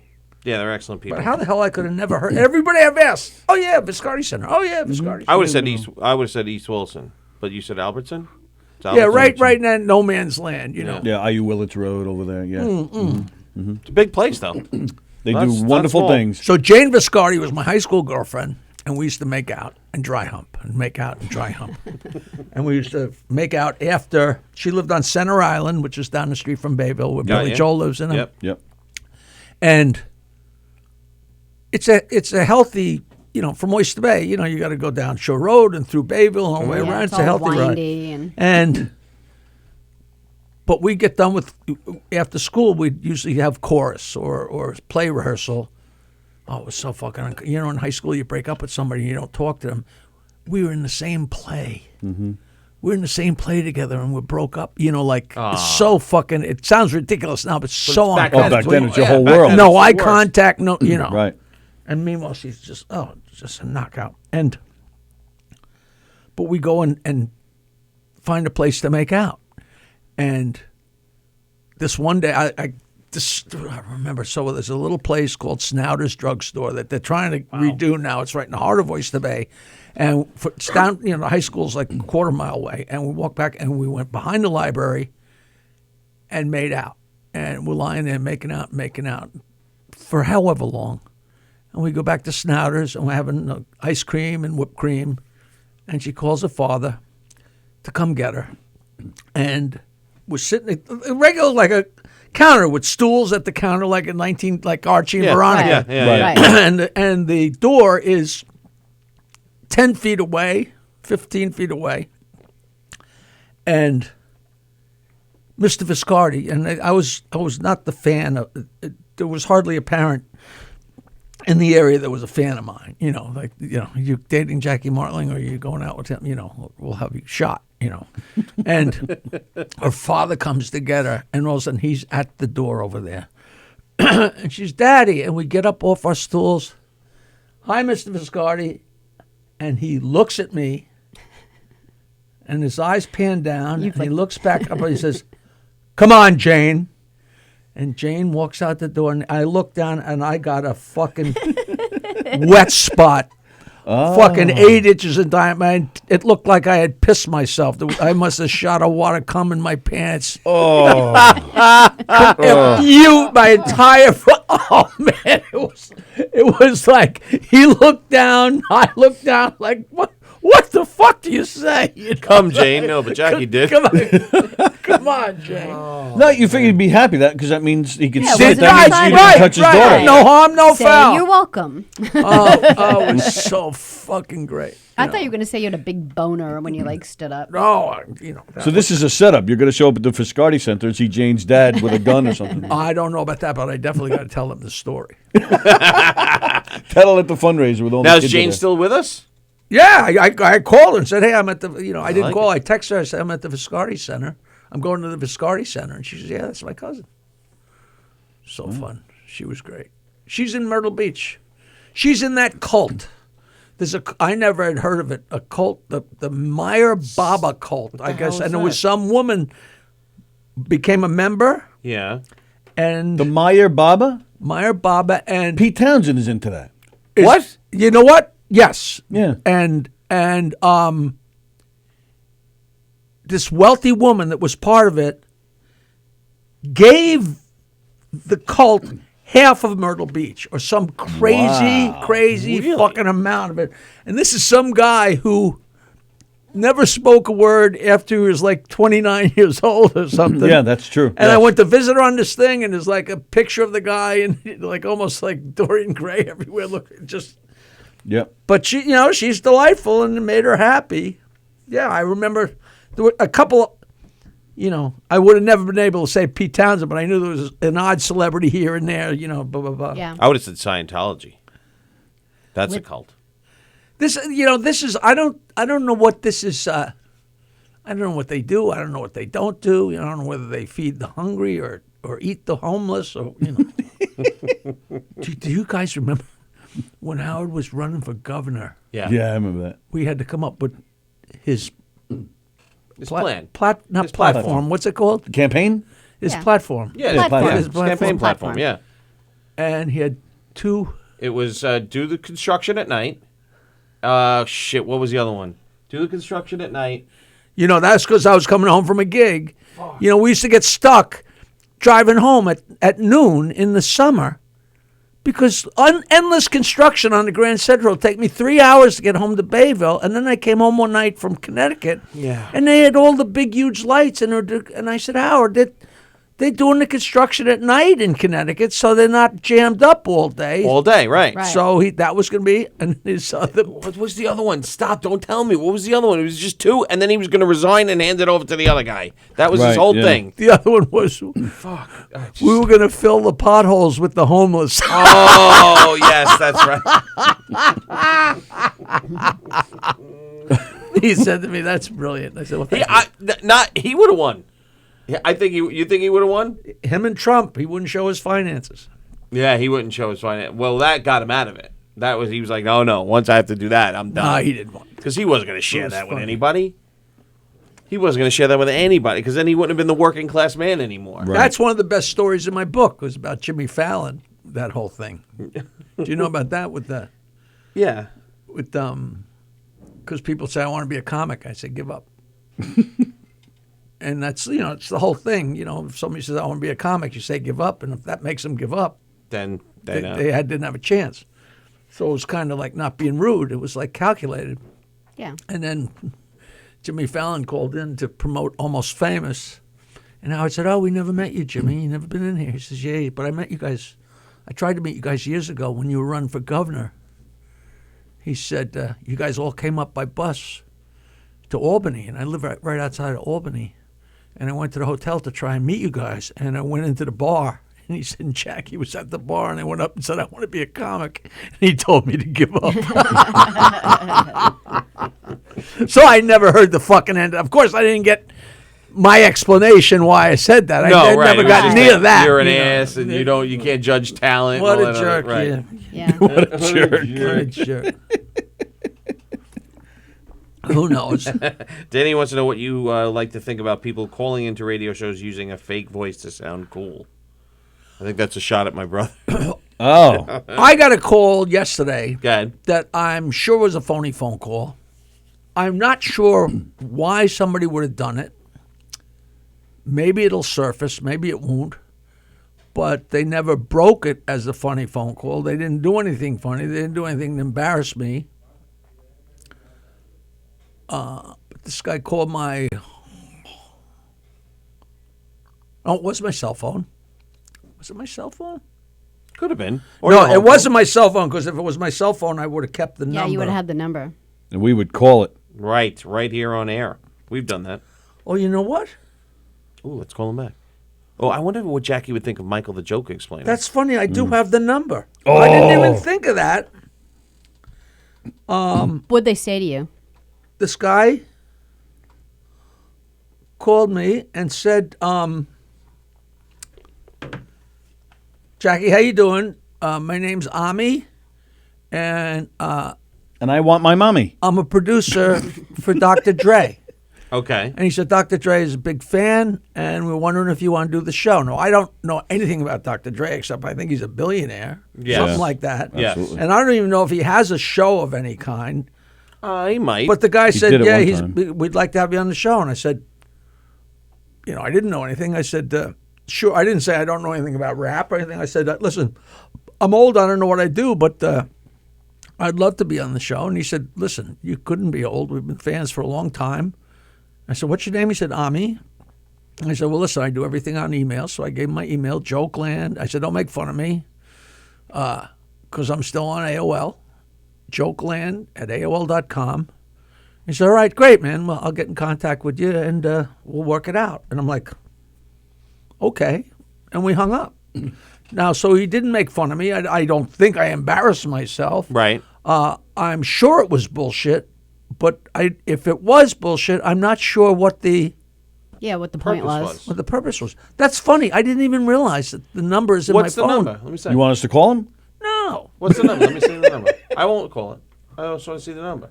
Because if he's Was doing a it you- show, Was it you guys? No, No. Because if he's No. doing a show, it's got to be out of California. So if it's a California area code, Why has it got to be out No, of it's a California? 917. He's from California. So what? Why would Ami from New York be calling for Dr. Dre in California? No, I'm sure it's horse shit. Yeah. Dr. Dre's always been in California. But I'm not sure why. I know my rap. But I don't know if he has a podcast or something or a show. But you think the guy would say, do something to make me embarrass myself or something. Right. Maybe, I don't know. Yeah, it's weird. Well, what makes you think it's bullshit? Isn't it possible? I mean, it's only been a day. Isn't it possible this guy will call you again next week and say, okay, I spoke to Dre, here's the situation? Who knows? Not me. And he never emailed you. Cocksucker. Bastard. Son of a bitch. Motherfucker. Can we get Dr. Dre on the phone, please? Yeah, right. Dr. Dre. Now, what's he? He's a rapper, right? Yeah, Yes. Dr. Dre. Yeah. God knows I know nothing Beats about by that. Dre. You know those headphones Beats that everybody wants? Yeah, they made a fortune, right? Well, he Beats by Dre. He created it and then sold it for like $500 million. Oh, is that right? Yeah. Oh, I didn't know that. Yeah. Wow. The guy's like a billionaire. Well, that I knew, but I didn't know how. From rap and from, He was Two Live Crew, right? No, he was NWA. What did I say? Two Live Crew. Oh, I had NWA in my head. He was I just- NWA, and then he went Right. off on his own. Then he discovered Snoop. Then he discovered Tupac? Eminem, Tupac. all And those he guys. discovered Us. Jackie the Joke Man. Jackie the Joke Man. Yep. There you go. Ami. Is he one of those guys that's been in jail a million times and all that shit? No, No, I don't think so. think Not so. Dre. In jail? No, not Dre. That would be Suge Knight was in jail. So he's a businessman. Yeah. Him and Jay-Z's the East Coast version of Dr. Dre. Yeah. Yeah. Does that help you? Does that help? Does he Yeah, fuck that's, any a, of the that's a good Kardashians? analogy. No, I don't know who he's No, married that's to. Kanye, right? Banging the Kardashians? Yeah, that's Kanye. That's I don't know who he's married Kanye? to. Ami as a lawyer is going to sue you. Ami sounds Jewish, yeah. Could be a lawyer. Kanye West.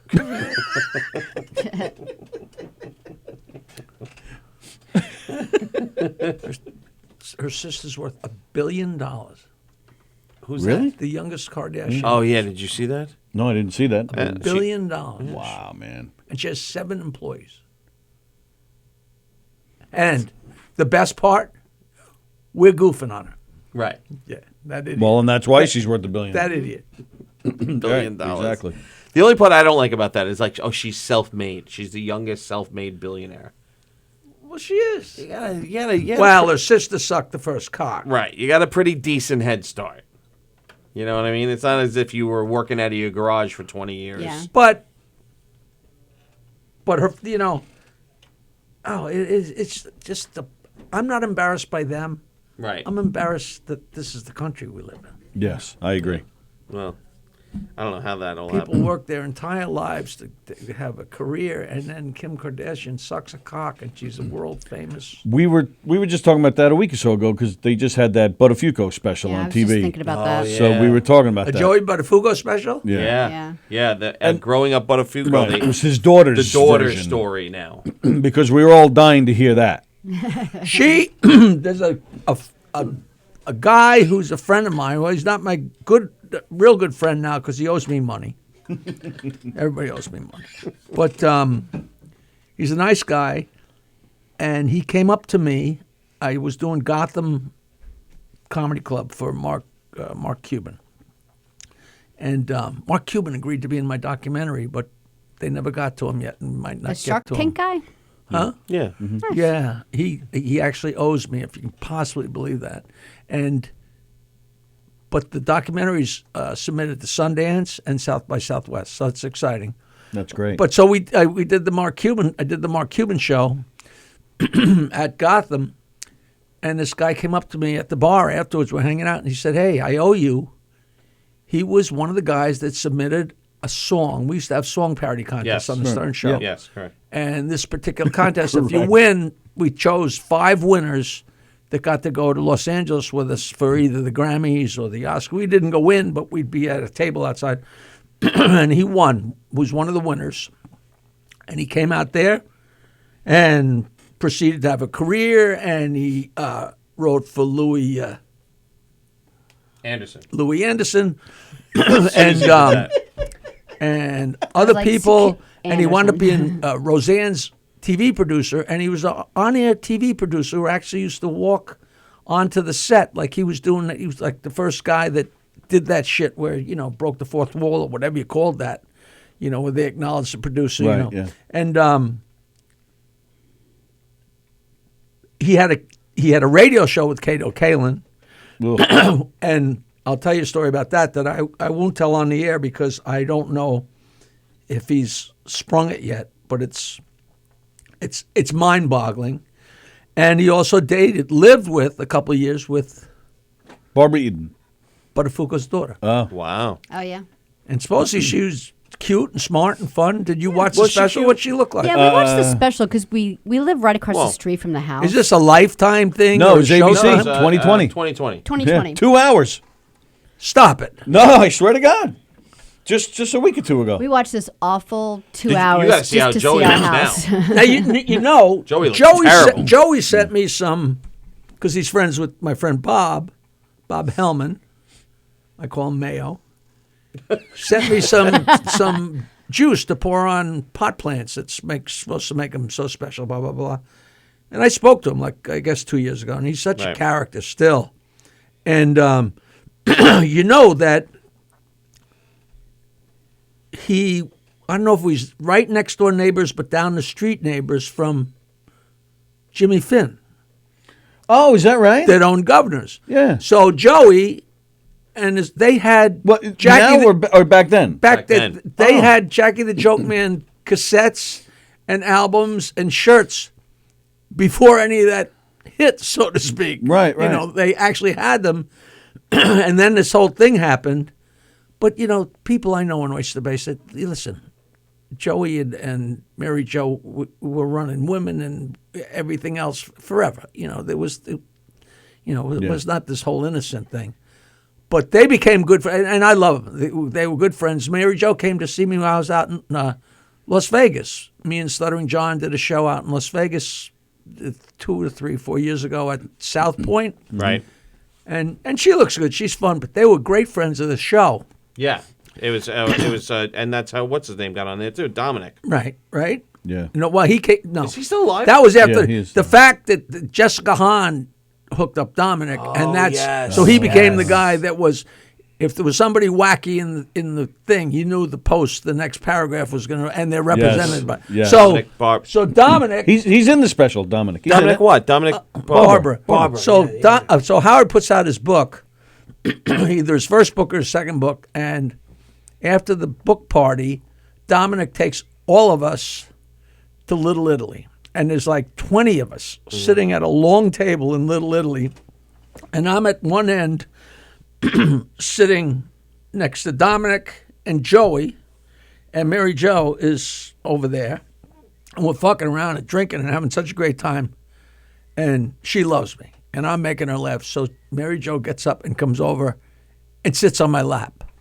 Nice. And she's on my knee, and I'm telling jokes, and I tell a joke to somebody, and she goes, "What?" And then I tell louder, and then I tell another joke, and she goes, "What?" And then after Clear Blue Sky, I said, Mary Jo, I wish that fucking broad had a shot you on the other side of your head so you could hear my jokes. And everybody stopped. They couldn't believe. Well, she's like, woo!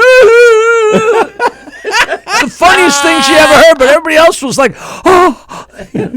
Yeah, I wish that fucking broad had a shot you on the other side of your head. Oh, God damn, it was fucking funny, man. Oh. So great.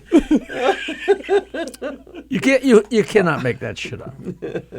But you still are in contact with them today or no? Well, I have Joey's information, but I haven't spoken to him in 2 years. He looks horrible. I couldn't even believe that was him. Yeah, he did. He changed a lot. He looked. What, did he get heavy? No, his hair's really short. He's got facial hair. Old. I'm sure he's fine. He's my age. He's older. So what? He didn't age too well. And his daughter's cute, not cute?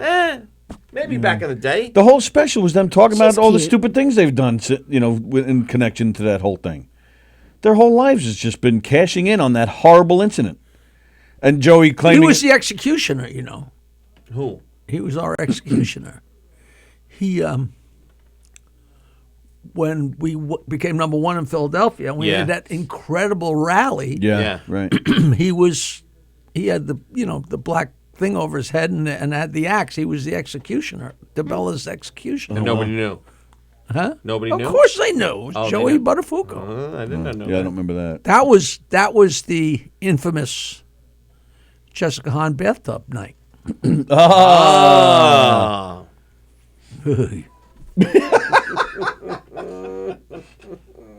Sal, are we? Well, I think we've told him before. We told him. It's fine. She's cousins with Jessica Hahn. She's my pal. You know, we went out to L.A. in the midst of the whole thing, and me and Fred were at the Roosevelt Hotel, sitting in the lobby with Jessica, and she just started talking. She was telling us shit that wasn't in either of the fucking Playboy interviews. She did 2 Playboy interviews that were extensive, and like me and Fred are like, whoa. I mean, it's a good thing she's talking to me and Fred because, our lips are sealed, but she, she was my pal. She's cute. Are you in contact with her? No. Mm-mm. She was nice enough. She ran into a nice guy and had a decent guy, and then and for no reason, he died. She's doing fine. Yeah, I'm just not in contact. She's fine. Yeah. Oh, and the guy died? That guy? There was a guy who either created or wrote Married with Children. Yeah. Oh. He was like the producer or something. Yeah, a long time ago, though. Yeah. Oh. Wow. Poor Jessica. Poor Jessica. So the Buttafuocos have a ton of 3-ways? Is that what you're saying? I don't know. Oh. What do you mean Mary Jo used to run women? What does that mean? No, I think they had, I think cars and chop shops and all that kinds of shit. That was the big story. Oh, they were slimy people. He was known to be involved in and I don't, things. I have no proof of that. No, just, but that was the word on the street. That was the word on the street that he was involved in things. He Well, I seems like figured up on the him, up and but up. I didn't think that she was. No, and then the whole thing was, it was it's so long ago, I don't remember what the hell. But the people that told me this were, a guy in the car business who's long dead. He's been dead 20 years. There's the whole thing, Yeah. Who knows? Right. Seemed like an up and up guy, though. Oh, sure. He really did, sleeping with teenage girls. So Yeah. seemed like an up and up guy. There's no shortage of that on Long Island. I don't know how many of them come to the door and shoot your wife in the head. Then that girl had her own radio show. She had a bunch. She did porn. Yeah, she's been around. The girl that did the shooting. Amy, Yeah. Yeah. Then she went into porn after she married the guy that looked like Joey. Lou DeBella, right? We were looking that up? Yeah, it was Lou DeBella. I don't know. Who? Amy. He didn't look like him that much. Well, maybe a little still bit. kind of, Italian, big, kind of. No, but not Lou DeBella, the fight promoter. Yeah, I think don't it know, was, maybe. wasn't it? I thought Yes. it was. Yeah. Mm-hmm. Lou DeBella is an immense fight promoter out of Philly. Yeah. Big Maybe. guy. Is he a big guy? Built body. No, that can't be the same guy. No, it's Okay. got to be a different guy. No, Lou DeBella is a great, very successful, wealthy, terrific producer. Oh, no. It's not the same guy. No. No. No. Definitely not. No. I like Lou. Danielle just texted me, asked me what my car is worth. How do I know? Who did? Danielle. Your wife? Yeah. My car. What is my car worth? I don't know. I think she just sold it. I think she's getting ready to dump your ass. Yeah, that's what it sounds like. You better check. Your clothes might be on the front lawn. All right. Whatever. Both shirts. All right. Well, it's all right. Well, on that, it's Time 1 to go? o'clock. Oh, it's it time is to go already? Yeah, it's 1 o'clock. All right. See. We're just getting started I here. know. Then come back tonight with Joe and Jam. I'm at Governor's never. December 7th. I'm at McGuire's Oh, well. December 7th. I'm at my father's place in Roslyn tomorrow night with Rich Harkaway. Please come out. It's going to be a great show. Great place. And don't you have one more after that? And I'm actually working in Jim Thorpe, Pennsylvania on Friday. Are we getting snow? I didn't Not hear that. this week. No. I hope not. No, not at all. Well, I'm maybe not working- here, but maybe in Pennsylvania. I'm or working state, so yeah. far there. away. Jim Thorpe, Pennsylvania. Where But the hell is that? It's a great little, they take all these old movie theaters. They were vaudeville theaters, then they become movie theaters, and Right. then they go dormant. But they stopped wrecking them. And now they're converting them. And they're Right. all like Yeah. 400 seats, 300 seats. Yeah, that's 600 They're great. beautiful theaters. Yeah. Fantastic. Like the Argyle Like the Theater. Argyle Theater. Have you checked that place out yet? The Argyle in Babylon? No. Yeah, Well, It's a really- beautiful I theater. did so great at the Patchogue Theater a bunch of times. They haven't called. The Suffolk Theater. Great shows out there. Didn't hear from him. Screw the Suffolk Theater. Yeah, screw the them. Suffolk they're, Theater. They're The Bolton pricks. Center, I did, but I right, just, we'll I set just you- don't have I don't have the draw I had. I'll talk. All right, I got to talk to the Argyle Theater guys anyway. I'll Yes. talk to them about you. Argyle Can you ask? Theater. All right, I'll talk to the Argyle Theater. Can you ask Epi about coming in here? I've emailed him several times. I would love to get him in here. I bet he's got great stories. But What? but he'd come in on a drop of a hat. I'm telling. I emailed him at least 3 Why times. didn't you ask me? I'm asking you now. No, but I mean before my show at my father's place. I just thought to ask you. To be honest with you, I just thought of it. I'll ask him. He might have a reason. Maybe Maybe he he hates doesn't. us. Maybe he doesn't do radio. I don't remember ever hearing about him doing radio. He's got Mickey Dolenz coming in February. I'm excited about that. Oh, nice. We're going. I know Mickey. Oh, good. Are you really? Yeah, I love the monkeys. So weird. Do you know Mickey? Are you looking up Mickey's cell phone number? No, Holy but I crap. have his daughter's cell phone number. You dirty old Amy? bastard. Amy, yeah, he's got I think 3 or 4 daughters. Amy's one of them. Yeah. Wasn't Amy like the? She was an actress. Actress. Yeah, she was Amy, on. She was on one of those '80s TV shows, like Boy Meets World or one of those types of things. Is he calling Epi?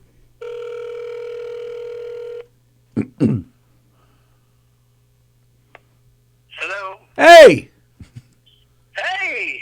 it's your old friend Martling. Listen, I'm on Governor's Radio promoting the hell out of this show we got tomorrow night. Hello, radio. This is Epi. Hi, Epi. Oh, Epi. Listen, these guys said, hey, is there any way you could ask Epi if he would ever do our radio show? And I've said, I would imagine. I'd be honored to if you come up with me.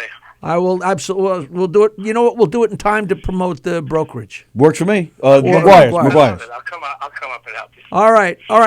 I'm promoting the shit out of our show. We're selling tickets, man. We're selling tickets. Great. Hey, did you put up the? I've been banging away at that. The one we did on stage. It's been seen by 15 or 20,000 people. Nice. That's great. a cute little promotion we did. Yeah, we did. And considering we just jumped in and did it, because we're all professionals, We are. I like that guy Joe. He's a good egg, man. Jimmy, Ron, he's the mayor of Glencoe. He knows everyone. He's going to get the place filled up for you. He's Scooping- a partner now. Scoopy He Poop? was Scooby-Doo. Scooby Doo. Scooby Can you Doo. turn that back on? Yeah, he's the king of poop. He's an actor. He's in the Screen Extra Guild. Oh yeah. Well, I got to get to know him. I got to go have lunch with him. Yeah, you'll love him because he's in that movie about the Irishman. He's an extra in that. Oh, all right. Yeah, we'll talk. All right. We're on the. I got to go. Epi, I love you. Thanks, man. Love you too, Jay. Bye. All right, here we go. We'll play this real quick. Hey everybody, Jimbo here with Epi and Jackie the Joke Man. Hey, how you doing? Come on out. We're doing a show Wednesday night before Thanksgiving, November 27th at My father's place. my father's place in historic Wednesday. Roslyn. Downstairs in the Roslyn Hotel in the ballroom. 1221 Old Northern Boulevard, the new place. And it's fantastic, right? Yeah, we're gonna have a blast. We tell dirty jokes. Beautiful. Couple's in the living room. He says, you're dry tonight. She says, you're licking the rug. Jackie! Endless He's jokes. back. Please come out. Please come out. 8 o'clock Wednesday night. Beautiful. See you there. 10-4. Clear. Epi is the reason I'm a comic. Is he real? Is he the one that You said know, every give up time the I music? start and- talking, I realize you guys never read one page of my fucking Actually, book. I read the whole book. You didn't read one Well, page I of my want the book. people to hear it. The, What did I uh, say? He's the one that said, with the, maybe the music isn't working out. You should try comedy. Nope. It was a big deal to play at my father's place Back, in yeah, the 70s, right? We were a two-piece band, 2 guys with guitars. It made no sense to play that room, but he let us play it sometimes. We'd bring a lot of people. We had a lot of fans. And we were supposed to play there, and we went there for sound check. And that cheap fuck, a Jew bastard, had rented the place from like 6 to 8 for the Gong Show auditions for ABC TV. Okay. Wow. To make a few extra dollars. So we couldn't do sound check, so I'm watching. And there's these guys hitting their heads with a spoon, and then there was 2 comics. And I said, I'm as funny as these guys. And I went up to one of them. I said, hey, how'd you get to be a comic? And he's, because I'm brand new. I'm a musician. I have no idea what to do. And I didn't even know whether I wanted to or not. But, like, how'd you get to be a comedian? He said, very simple. I had cards printed up. And he handed me his card, and it said, Richie Minervini, comedian. Oh, wow. And I said, wow. And he said, and then he stayed and watched us. And he loved our show. And he said, you're funny as shit. You should come to Richard M. Dixon's White House Inn. So I went there, and it was me and Minervini and Nelson, Bob Nelson, Rob Bartlett, Dave Hawthorne, Eddie Murphy, Bob Woods, the whole gang. And then Dixon wouldn't pay us, so me and Minervini started a show at Cinnamon in Huntington, which was the first real comedy show. And, we charged $3 to get in. The people came out from the city. The comics loved it because they come out and get drunk and get stoned and get laid and make money. They make $40 as opposed to the city running around for $8. Right. And that grew into the East Side Comedy Club. And that grew into the whole kit and caboodle. Right. It was all not all. I don't. Maybe I would have pursued it. Maybe not. But it was like to all of a sudden meet a comic. I wouldn't even know where I would go to meet a comic. You know what I mean? Or to ask a question. So you never know where it's going to take you. What? Right. So I love blaming Epi. He's the same guy. So he's on. He'll come. Cool. Right. Thank you. I'll come back with him, and we'll tell bullshit stories and promote. Promote McGuire's. McGuire's. Are you guys here next week? Yeah. Next week. Yeah. Next week we're here. We'll figure out a day. Yeah. That's great. Thank you. Thank you. Beautiful. Jackie will be back next week. But he also says yes to everything, and then says, I can't really make it. I'm kind of busy. Maybe Scoopy Poo will come with you. He can bring Scoopy Poo with him, too. That was Scoopy Poo, the other guy, right? Yeah, and Jim is, there's a guy that used to come to see my band in the 70s, and we had the Pot Song, was a 45 RPM single, and he used to buy one. He used to stand up in front of the crowd and break it in half before the show. And the crowd would go nuts. And he's got a scene in The Irishman, and I saw The Irishman, but I was so enthralled with the whole show I wasn't looking for him. I think he's like a bartender or something. All the Italians I've worked with over the years are in that fucking movie. I can't wait to see that. That looks good. Yeah, It's getting released, what, on Thanksgiving? Tonight. Oh, tonight? Well, actually, 3 3 a.m. tomorrow morning. Okay, You can get it so on Netflix. All right, so tomorrow. All right, I'm going to go It watch was it. great. upstate. It's long. It's 3.5 3 hours. hours, I sat Oh. there, but it was great. We saw it at the Belasco, a nice little Broadway theater. Nice. It's good. It was good. I hate myself for enjoying that mob crap because they're really vile and they're horrible people. Yeah. They do horrible things. If you're on the wrong side of that shit. And they're not the sharp. Everybody's like, oh, they make these mobsters out to be so smart and cunning. They're not. They're thugs, bullies. And they're not smart. Like I've met a couple of them, and I'm like, and some are smarter than others, I'm sure. Yeah, but whether they're brilliant or not, it's I'm not saying a word. I'm a fan. I'm a fan of if they're killing each other, fine. Right. But it's got to spill over, Yeah, when they're hurting other it people. has, but I think it's gotten better. Somebody said to me the other day, "Oh yeah, but one of my cousins was involved in the JFK heist, and he's still living large." JFK. There was so much money, that the thing that Goodfellas rip off. Oh yeah. The Air, not Air France, the Lufthansa. Lufthansa. That's the word I couldn't think of.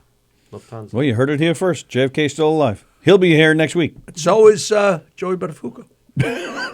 Next week, Jackie will be back with Joey Buttafuoco, Epi, and the pooper scooper guy. We'll call Joey. And you said didn't you say Nelson? Bob Nelson's Epi is after this guy. Didn't you say because when he does Epi Epperman, is that after him or no?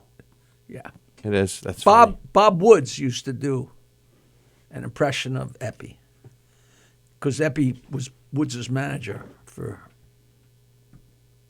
a month, a year. And Woods would open for everybody. He opened for like Steppenwolf and people like that. The people just want to eat you alive. Bob, I think just a little tighter. I think they'll really like you. Just try to pull together a little tighter. So Nelson is doing an impression of Woods, doing an impression of Epi. That's great. I don't know. Sometimes, really sell some tickets. Could you take less because we have to pay the electric bill? It's such an equalizer. I remember I met Robert Klein. I'm like, what am I going to say to Robert Klein? And the little light went off in my head, and I said, hey, Robert, this is Jackie Martling. I said, hi, Robert, it's a pleasure to meet you. How much does Epi owe you? You work for Epi? Boom, we're off to the races, How much He was just here about a month ago, Robert Klein. Yeah. I can't believe he was here, too. Robert Klein was here. What happened? I can't believe he was here. I was in the city one time in Columbus Circle, and I heard, hey, Martling! And I looked over, and it was Robert Klein waving to me. I'm like, he's never friendly like that. He must have been just coming out of a fucking whorehouse. Rodney called me up one time. Jokeland was still in my attic, my mother's attic. I answered, hey, I'm here with Klein. I can't take it anymore. He never called me socially. I think once, this might have been the only time. He said, yeah, I got to get away. Klein won't stop talking about his hair. Keeps talking about his hair. Oh, I remember why he called it. And he goes, so what happened? Nobody saw Saturday Night Live?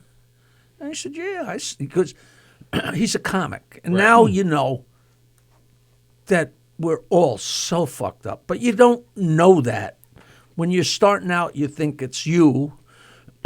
And I would never in a million years have taken it upon myself to call Rodney and tell him how good he was on Saturday Night Live. Like, who the fuck are you? Who wants to hear that? I don't need to hear, that's what in your mind. Right. So nobody saw Saturday Night Live? I said, yeah. Well, I said, you were fucking great. Of course, you're always great. Yeah, nobody saw it. Huh? I said, I saw it. Everybody thought you were great. Nobody said a fucking word, Wow. I got to get out of here. Klein won't stop talking about his hair, his fucking hair. I don't give a fuck about Klein's hair. I love these stories. It's so random. Yeah. But he's a major fucking guy. He was just on Saturday Night Live and was great. And he was still nobody mentioned it. Nobody says nothing. It was good. It was all right. Call every time they're doing something though. Yeah, I just loved it, and I was thrilled that he called me. Right. Sure. But not that he had a million other people. Nobody gets close to those guys. You get close, boom, you're out. Dennis Blair was close, boom, you're out. Who's Dennis Blair? Exactly. That's what he's trying to say. Oh, the guy before you with Rodney. Dennis. Dennis was a guy that used to. He won this American Song Festival, him and his partner, and he came to record some demos at the studio where I worked in the 70s, recording studio. And the reason I worked there is because we had recorded the Pot song there, and the guy whose studio played in the same bars that me and Bates played. Right. He was in a band called Savoy Truffle, two guys that played Beatles songs that were ridiculous. And he became a friend, and 40 years as I speak, he's married to my sister. And so Blair comes in with his partner. His partner, John Durkin, was a cokehead, and one day he decided to stop doing coke, and a year later he was the mayor of Roslyn. This is how brilliant these guys are. So Blair is funny as shit, and one day I said, Dennis, I'm just piddling around with trying to be a comedian, and you're fucking funnier than me. What are you waiting for, He said, you really think so? I said, yeah. And then one day he walked in and said, I had a rum and coke or two last night and went on at Dangerfields, and they really loved it. But he's a guy who plays guitar and does parodies, which is the ideal opening act for a comic, for another comic. And then he, and Rodney would say to him, Dennis, hurry up and get good so you can open for me, And then he wound up opening for him. Then he wound up opening for like a decade for Joan Rivers. And then for another I mean, huge chunk of time, like 10 or 12 or 15 years he opened for George Carlin. Oh, wow. And George Carlin was so anti-establishment. Right. And Dennis and him had 2 years' worth of gigs booked